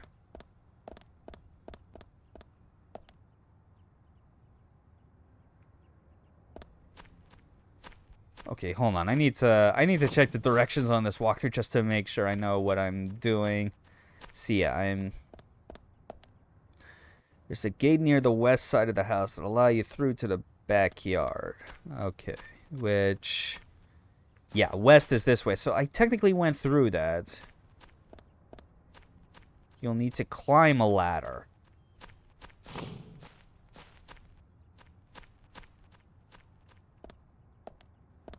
Ah, there it is.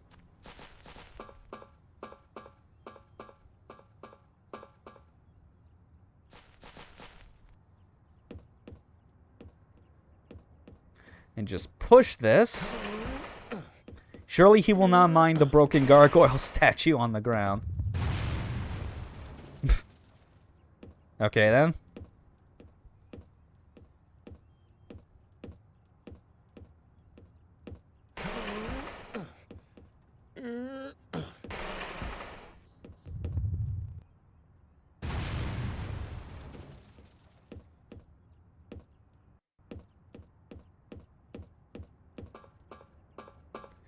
Okay, well, we're getting close, though.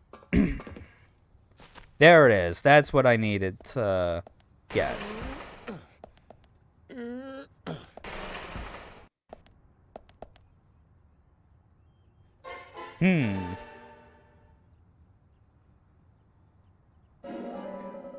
Jeez. Just got a fucking nail gun.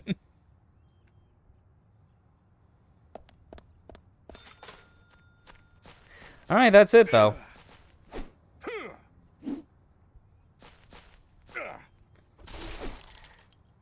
Yeah, that's generally a good way of approaching it, Arian. It's like you can't question too much on the logic of this place. You just gotta roll with it.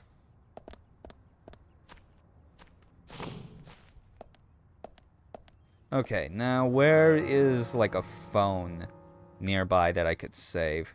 Okay, it's near the bank.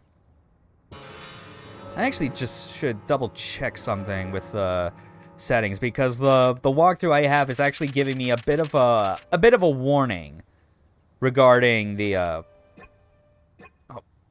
with the events that are coming up next. And that is to do with like a possible soft lock scenario that I need to have autosaves turned off for. Admittedly, there's a chance I might not still run into it, but it's fair to have it be this way just in case. We need to go to Muse's gallery. George said to take the road along the lake and go north.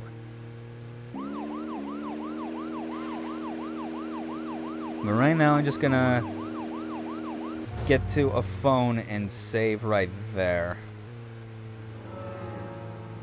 Which, oh yeah.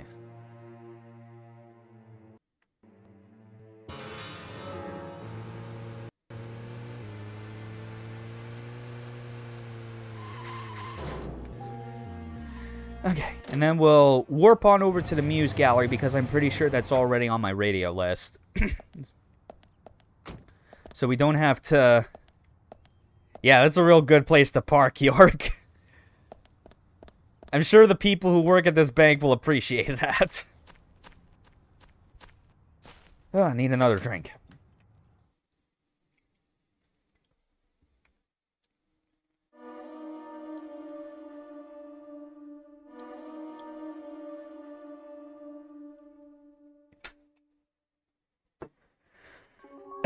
Okay.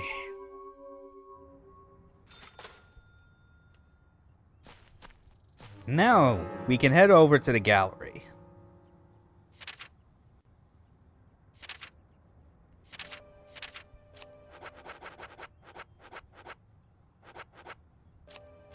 Yeah, just eat a whole egg. Why not?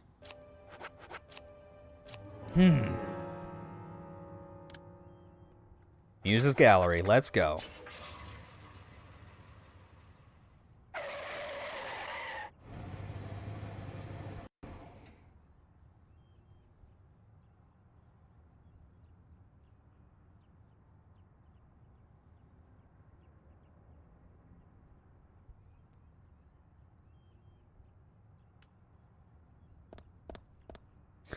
And here we are. And obviously, George is still going to be pissed at us that we did not all go together to the gallery, but sorry, I had important shit to do. Important FBI business. Mr. FBI agent made it here all by himself. George, Emily, sorry to keep you waiting. I'm going to talk to Diane alone. Yeah, and you guys aren't going to be able to do shit with me. What the hell are you saying? I know, it's very rude of me. I know. But also very important. I always make sure... Very rude, you with your goddamn Hawaiian blue leisure Otherwise, suit looking it's difficult to sense the ass. subtle reactions of the suspect. This is just how I do things, and I'd appreciate your understanding.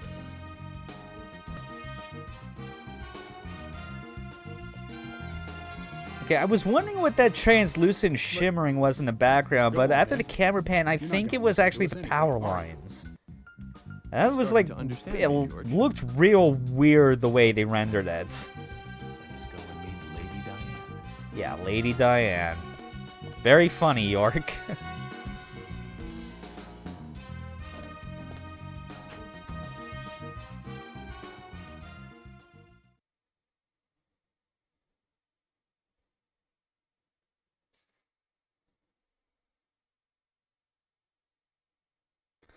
Okay. Hello? Hello? Alright, so based on what I've needed to do with this, Let's take a look around then, Zach. in order to avoid whatever, like, this sort of, like, soft lock crash sort of bug is, like, once I get to the end of this particular chapter, I'm going to have to avoid, like, making an actual save, hence why I disabled autosaves. But I can resume the autosaves again once I get to the end of the chapter after this, which is actually supposed to be very short. Oh, hey, Olivia. Hello, Olivia. Do you like art? Yes. Yes, I do. Well, I mean, I like trees. Trees. Okay. Ah, but I see because these are all tree paintings. Do you come here often then? Oh, well, no. Just sometimes. I'm sorry, I really need to get back to the diner.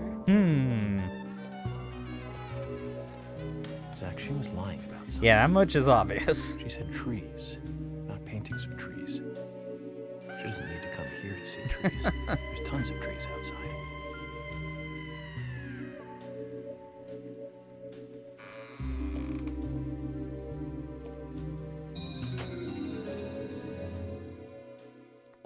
Oh, and what did she drop? The memo. And key to the gallery.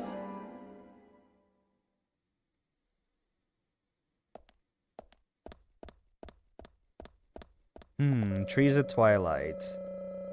Beautiful painting of 6 trees. Cool, now we just got to explore around.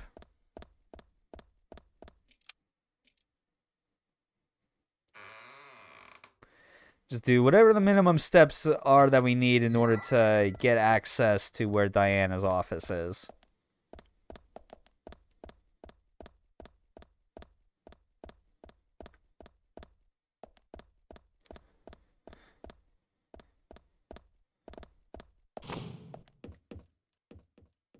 Oh, hold on.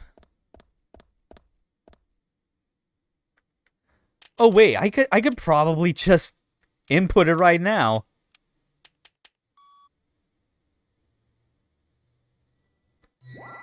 holy shit, you can just completely bypass whatever, like, sort of exploration you're supposed to do in this if you just know the code ahead of time.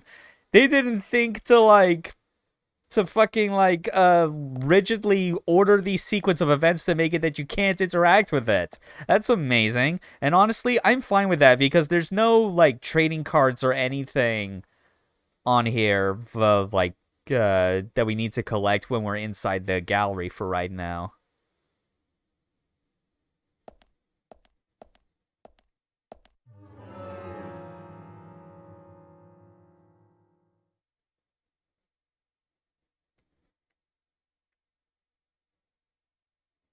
And also, it really doesn't just tell you ahead of time, like, yeah, these are the two people that are on the other side of that room you need to get into.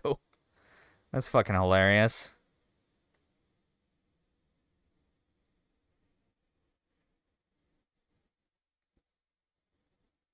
Although I might as well just still, yeah, I might as well still just explore more just to kind of show what else there is down here. Trees in this town? She's obviously lying, Zach. Get the coat hanger. I know we're not the CIA, but we need to get to the bottom of this.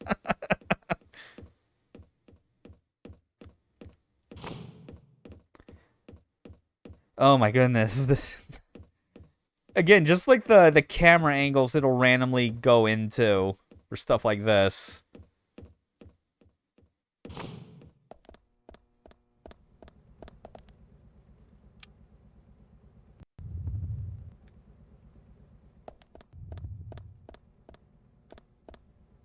Oh wait, I guess it was worth going down here. We got an agent honor. That's worth something.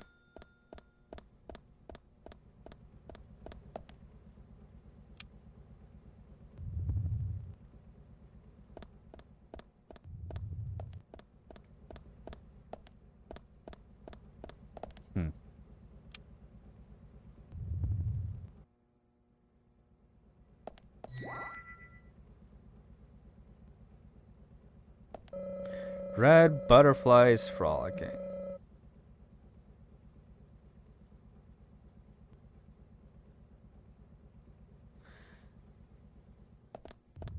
Well, I mean, like, I think the best bet you might have... Well, I guess that depends on, like, what your PC situation is, because, you know, Dolphin exists. And that game, I know for a fact, runs very well on Dolphin. So, yeah, it's like... I don't blame you for having the craving to play Eternal Darkness, because it's a great game.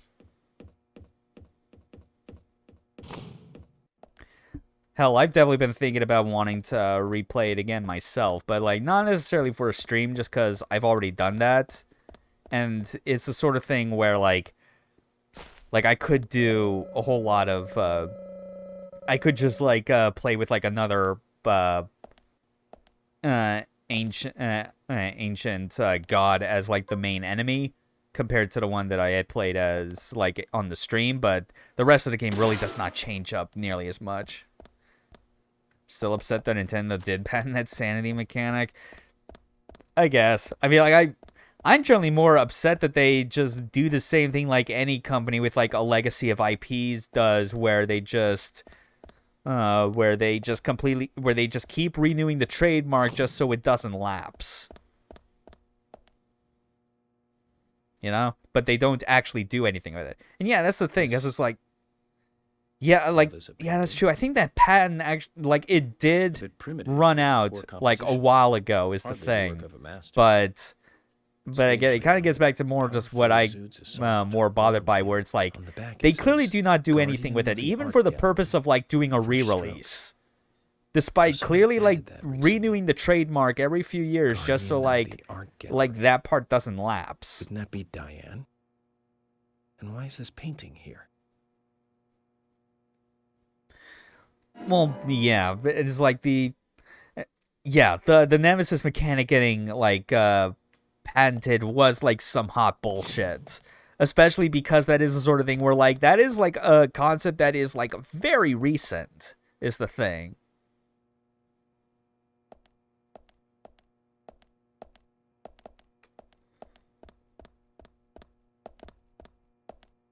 Let's see.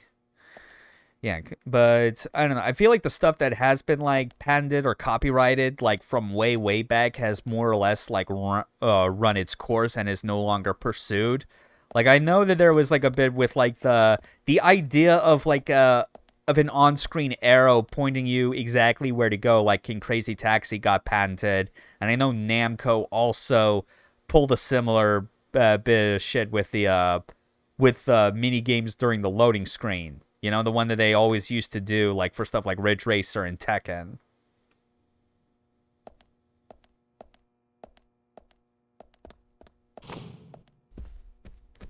Anyway.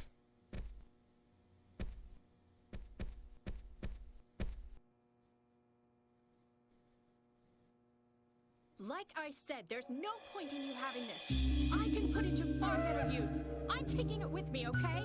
That's fine by me then, as you wish. Oh, here's one of the best York expressions. Yeah. Hands up, O-face. You can put him down now, York. Come on. So there's no way you could have been at the scene of the crime. That's right. I was drinking at the bar with Nick until early morning. I'm sure if you ask him about it, he'll say the same. Oh, yeah, Diane. Very well. I'll be sure to do that. But one other thing. That argument with Carol just now. She's always like that. She thinks of me as an enemy. Always bickering what I say. Is there any reason for that? Perhaps because someone she liked ended up with me in my bed? Well, that would explain it, yes. If I may be so bold, who was the lucky man? Oh, I sleep with anyone I wish. Anyone I prefer to sleep with. I guess she had her eye on one of them, but I don't know who it was exactly. I could sleep with you, if you like. I'm flattered by your offer, but I don't think that would be appropriate. You're exactly the kind of woman a man in my job should Yeah, get involved like with. in character interactions, it is like the same vibe. It's a very deliberate awkwardness. I'll be frank. Right now, you are not a suspect. Granted, this game does not get into like the same like heaviness of tone and themes that Silent Hill 2 obviously gets to. Oh, you don't know, do you? But just the way characters interact with each other is like so oddball. Like it's like hard to not see the similarities. I have nothing further to ask you at the moment. Goodbye.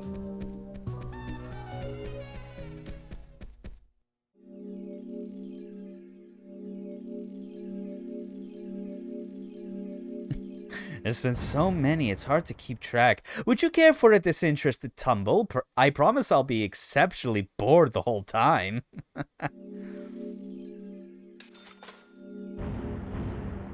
Yeah, the end screens just sometimes do not at all correlate with what happens at the very end of a chapter. Okay, so we are not going to save because we're going to do one more chapter and then save the game afterwards, and I'm going to call it quits for the stream, because we're already, like, 3.5 hours in or so. We're kind of coming up close on, like, my current stamina for doing these sort of things.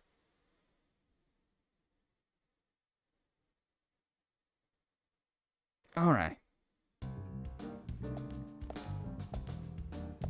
I had a chat with Diane. She said she was at the bar drinking with Nick at the time of the murder. We need to confirm her story.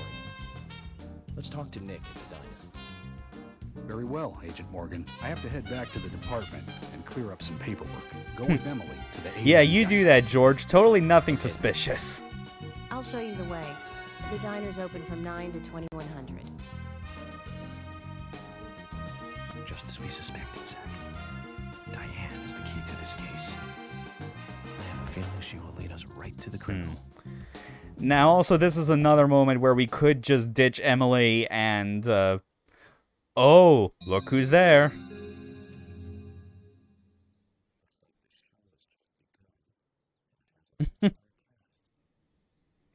But yeah, we could just leave Emily behind on this, but no.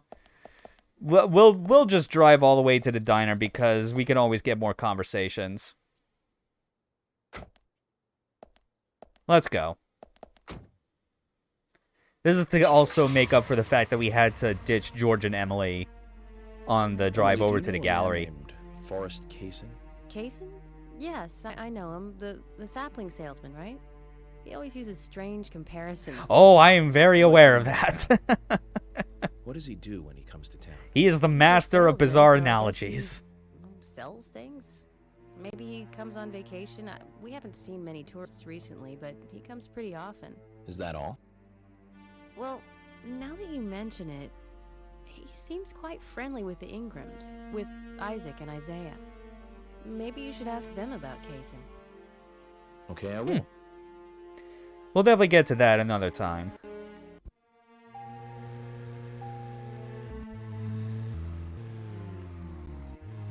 If you ever want to play an older game that's my knowledge still has a kind of unique combat system, I'd recommend Silver. Don't think many people know that game.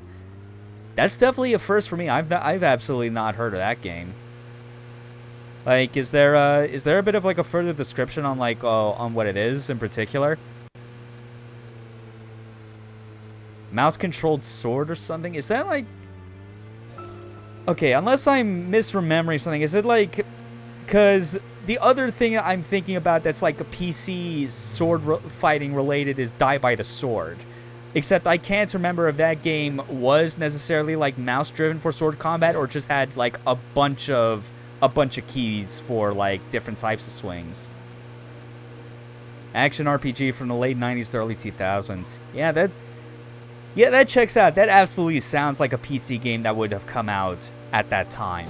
I'll have to look into it. Hopefully hopefully I have decent luck trying to find a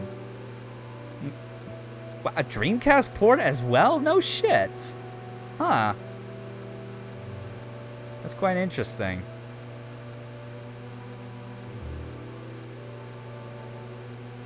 Emily, don't you find it a bit suffocating to be around George so much? Well, we aren't always together.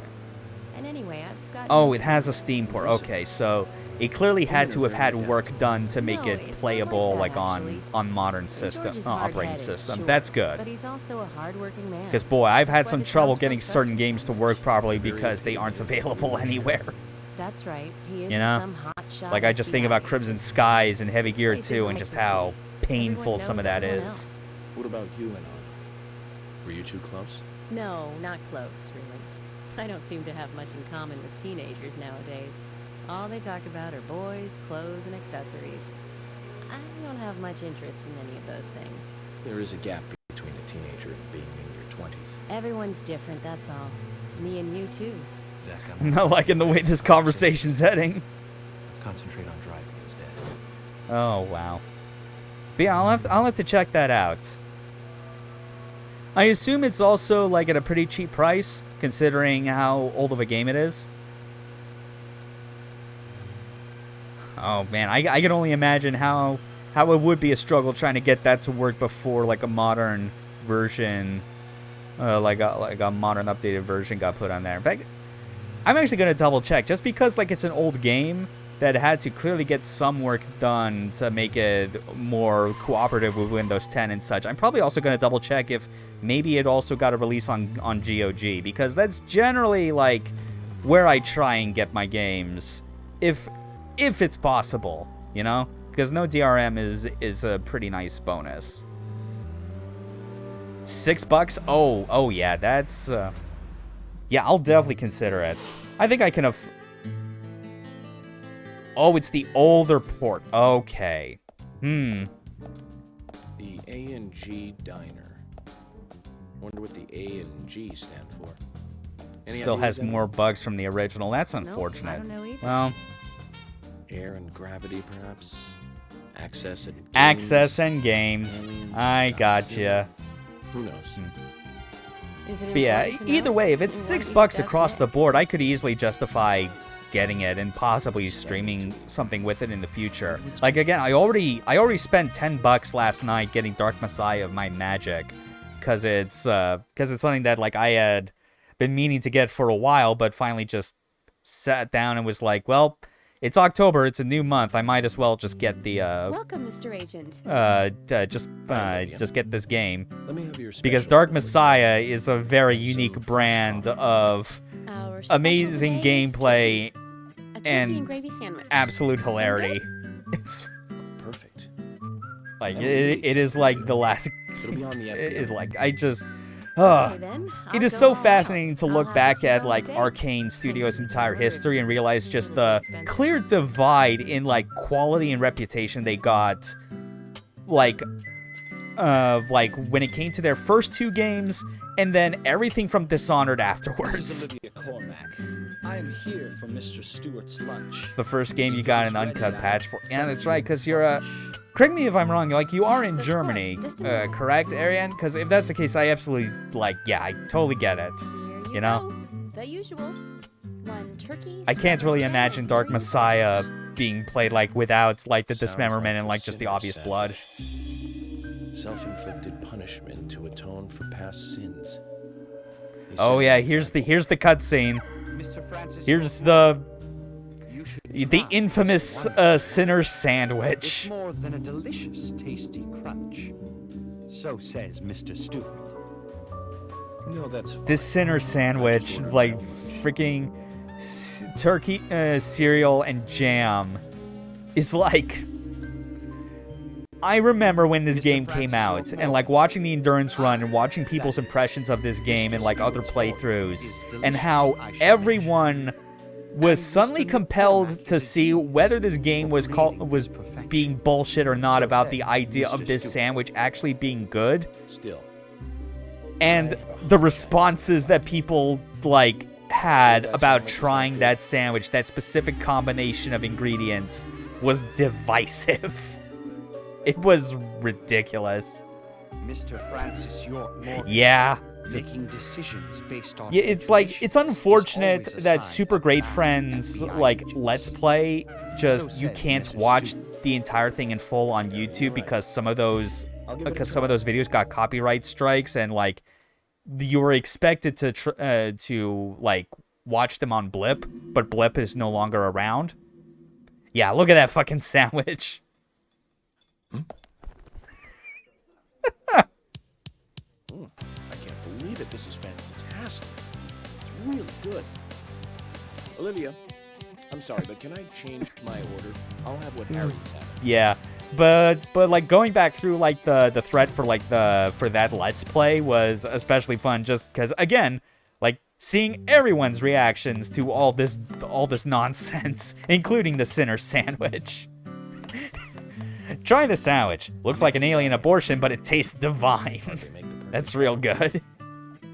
Is it widely known that they're drinking together, just the two of them? To be honest, I don't pay Just- attention to these things. The whole AG Diner section is just one of my favorites, like this when I whole moved chapter, here, I because was it's like still in high school. I nothing kept really practicing involved wild in clothes gameplay from ever Seattle. happens. I was It's young just back two then. main characters Before I knew having it, fun there were conversations rumors with all each over other at a school. diner. She'll screw anyone. That's what they said. It's just got some of the Totally best unfounded, moments, of like the course. Sinner Sandwich, Anyway, and then after another class, moment that I the think teacher is chose not to literally in discuss this exact same cutscene. A fun fact about York's tragic backstory. I get where you're coming from. Yes, this I is the used to one. dress like a hardcore punk rocker when I was in high school. Huh? You? And then just look at this. Look at this fucking canned, overly long MMO like tier like laugh animation. Even still, I just don't see you as a punk rocker. Like it just does not match up 100% with her line delivery, but it's amazing to watch. She's just yucking it up, and then York is just pouting like she's not taking me seriously. God damn it. God, I fucking love that cutscene. It is so good.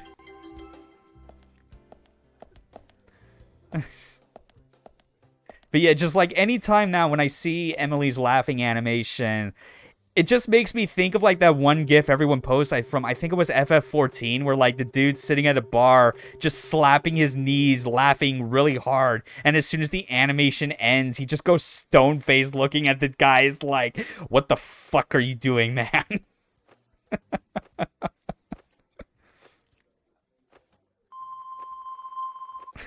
A&G stands for apple and gravy.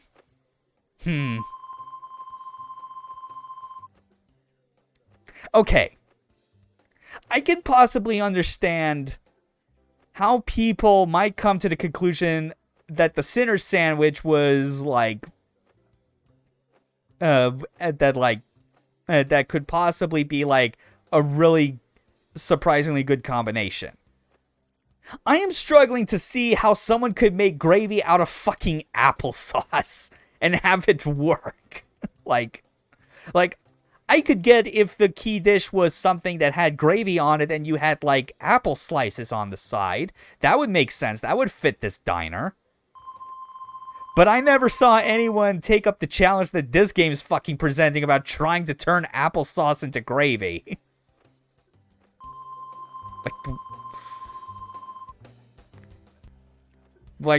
All it does is just make me severely question Swery's, like, culinary tastes.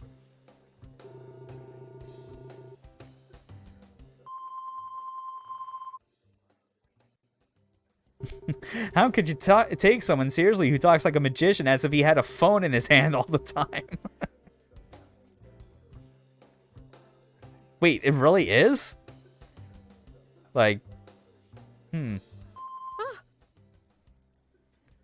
Yeah, like I could imagine like some amount of like flavoring to it.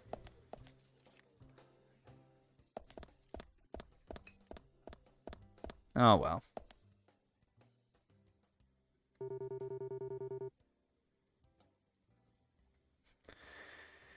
Okay.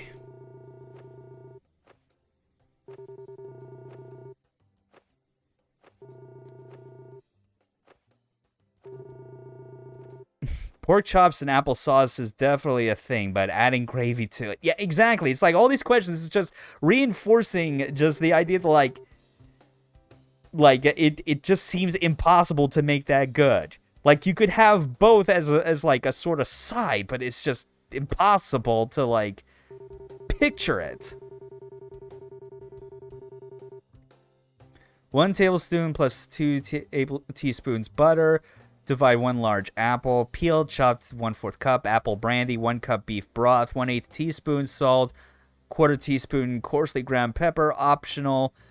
That's called apple gravy. Yeah. That at least sounds good. The important thing is that nothing to do with the apple mentions applesauce.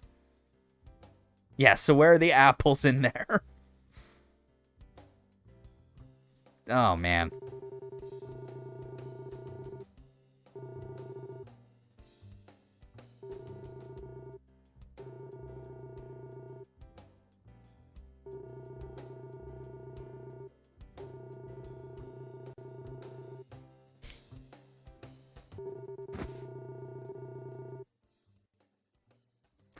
Okay, well, so much for Nick. I'll talk to Olivia again. Is this one of those things that only makes sense if you live in one of those weird fucking towns in the middle of nowhere where they call pumpkins Irish tacos or something? Well, so It long as might doesn't take be. too long. I mean, we are in Greenvale. What were you and Nick This may doing be in on the night of Washington the State, but it is a small town in the middle of like the woodlands of that state. I would not put it past like weird small towns in Washington being up into some weird shit. Does he go to the bar often? Leaving you? I obviously wouldn't know because I didn't live in any of those places when I was in Washington for college. Like I was straight up like in the surrounding Seattle I area. thought they went drinking again together that night. Do the three of you ever go drinking? Farthest out from there I ever went at any time was Mount Vernon, just because of like whenever I would like visit family for the holidays. And like, yeah, that's a smaller place, but it still resembles more of like a normal town. It resembles more like where I'm at currently, you know?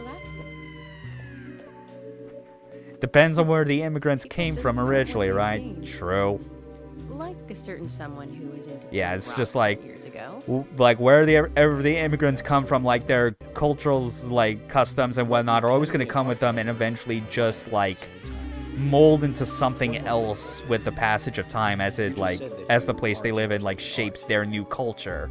That's right. And So, how come I bumped into you at the art gallery? Didn't seem like Nick brought you there. You were there alone. well, I like trees, is the You thing. literally have trees outside That's of why I your went there. diner. You could just look at those. Surely you'd be better off in the forest rather than an art gallery then. I think you went to the gallery not to see trees, but to see Diane, right? You don't want to answer. Or perhaps this isn't the right place to ask. Meet me in the backyard. You can get there from the parking lot. I'll wait for you there for an hour after we close out. All right. Getting near the end of this chapter, though. We just gotta wait for time to pass until it's 9 p.m. Then we'll call it quits for the stream today. They close at 2100. Should we get something to drink and wait?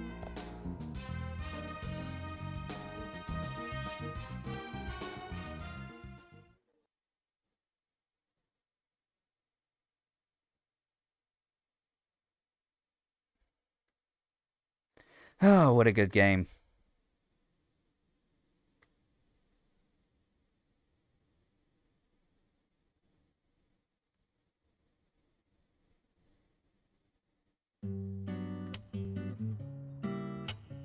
Agent York, what do we do now? I want to hear what Olivia has to say. Let's kill time until the diner closes.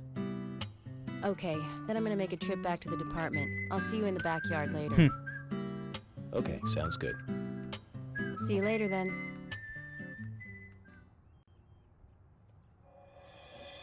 Zach, about Olivia. I presume she wants to tell us something about Nick and Diane.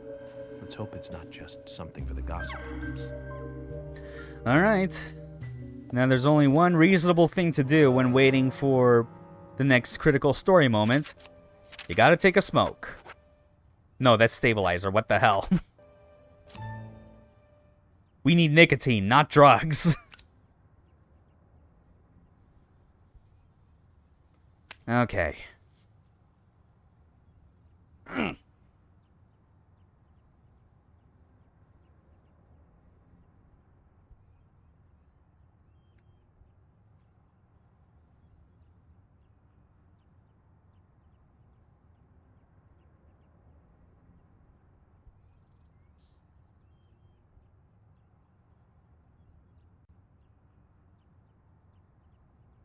Look at this man smoke.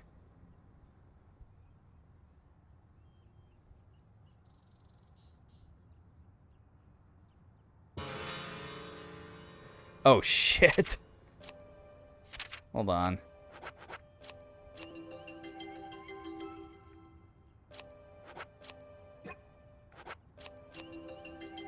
Oh god, that's right. It does stop you from smoking for way too long if the like if you come close to being like starving or sleep deprived.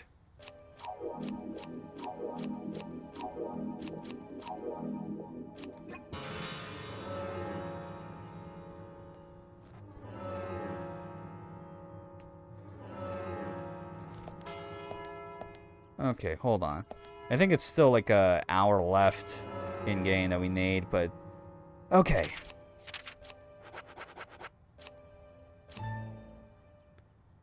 $9 p.m. Here we are. Can never tell if that's intentional or not. Yeah. I feel like there was always one thing that was kind of missing from those smoke sequences, and the thing that I feel is missing is the ability to turn the camera around. That feels like something you should be able to do, but it just doesn't let you.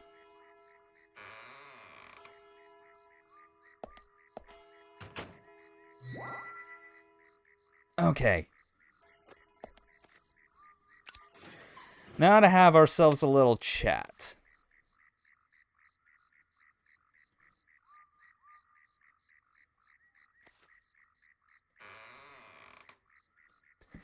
All right, Olivia, what have you got for us? Then Olivia, talk to me. Yes. In the beginning, Nick only went to the gallery during the day, but he went so often at some point he became friendly with Diane. They started going out drinking together, and now he doesn't come home until early morning. He always says that they were only drinking when I ask. He blames me for not being able to talk about Turner and Rembrandt, which of course I can't, can I? So what can I say? Clearly, you have a case of a marriage that is no longer working I out. followed him. He did go to the bar, to start with. Diane was there too, but the real problem is where they go to next, right? So I waited outside the bar to see where they might go.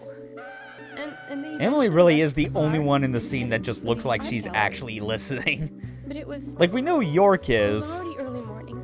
but his mannerisms and just, like, constant smoking always is gonna give the impression that he's clearly not. Diane turned around. Afraid he's having disinterested sex on top of a stack of college-grade art history books. Her eyes looked right at Man, I can always count on you, man, for flashed for a moment. for the really good quips. So rattled that I left and went home. The next day, Anna was found dead. I didn't know what to do. Yeah.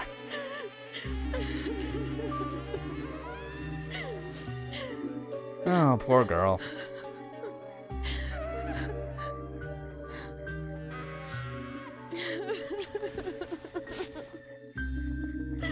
I went to the gallery to talk with Diane about it, to confront her. But once I was there, I couldn't find the courage to go through with it. Mm-hmm. Then I saw you there, and I just felt I had to go home. Nick has been seeing Diane every night recently. He just left for tonight, too. I really don't know what to do.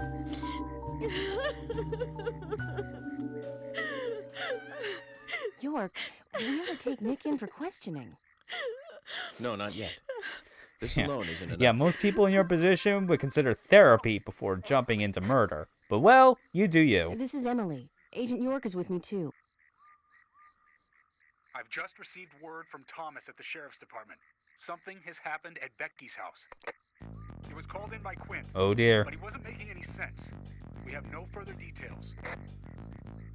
I've sent Thomas over there. Can you go back him up? Yes. Ooh.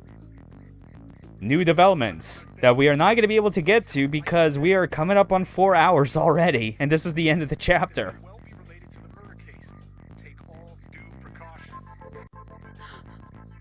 No! It couldn't be! Nick! Oh, please, no! What can I do? Nick! Olivia, Don't worry. calm down. I feel confident that Nick was not the murderer. Take care of Olivia. I'm heading over. He's just a cheating asshole. She lives in the big house over by the lake. Hurry!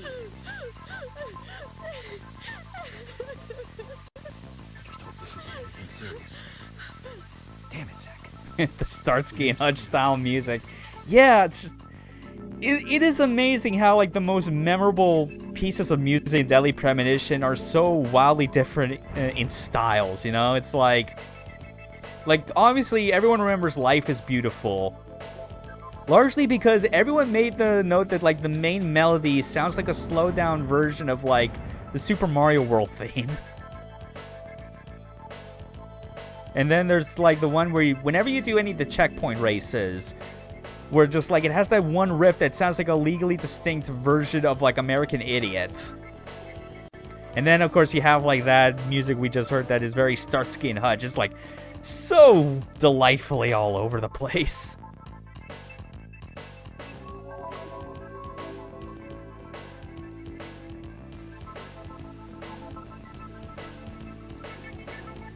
You better hurry, Zach. I have a bad feeling about this. Becky's house is by the lake. Okay. So, with that said, we're past the point where we need to keep the autosave off. Can go back to normal. And that's it for the stream. Yeah, this will resume Saturday. Basically starting at around the same time, just because I really do want to cram as much stuff into each of these sessions as I can, that like doing them early in the day so I have like 4 hours of energy is a lot more feasible. But thanks for being here for the whole way, or at least most of the way when you guys were able to get here. That was nice. So next time, I guess we'll finally get to see what happened at Becky's house. If we're gonna have another run-in with the Raincoat Killer and whatnot. Yep. Okay. You all have a good night, people. Take care.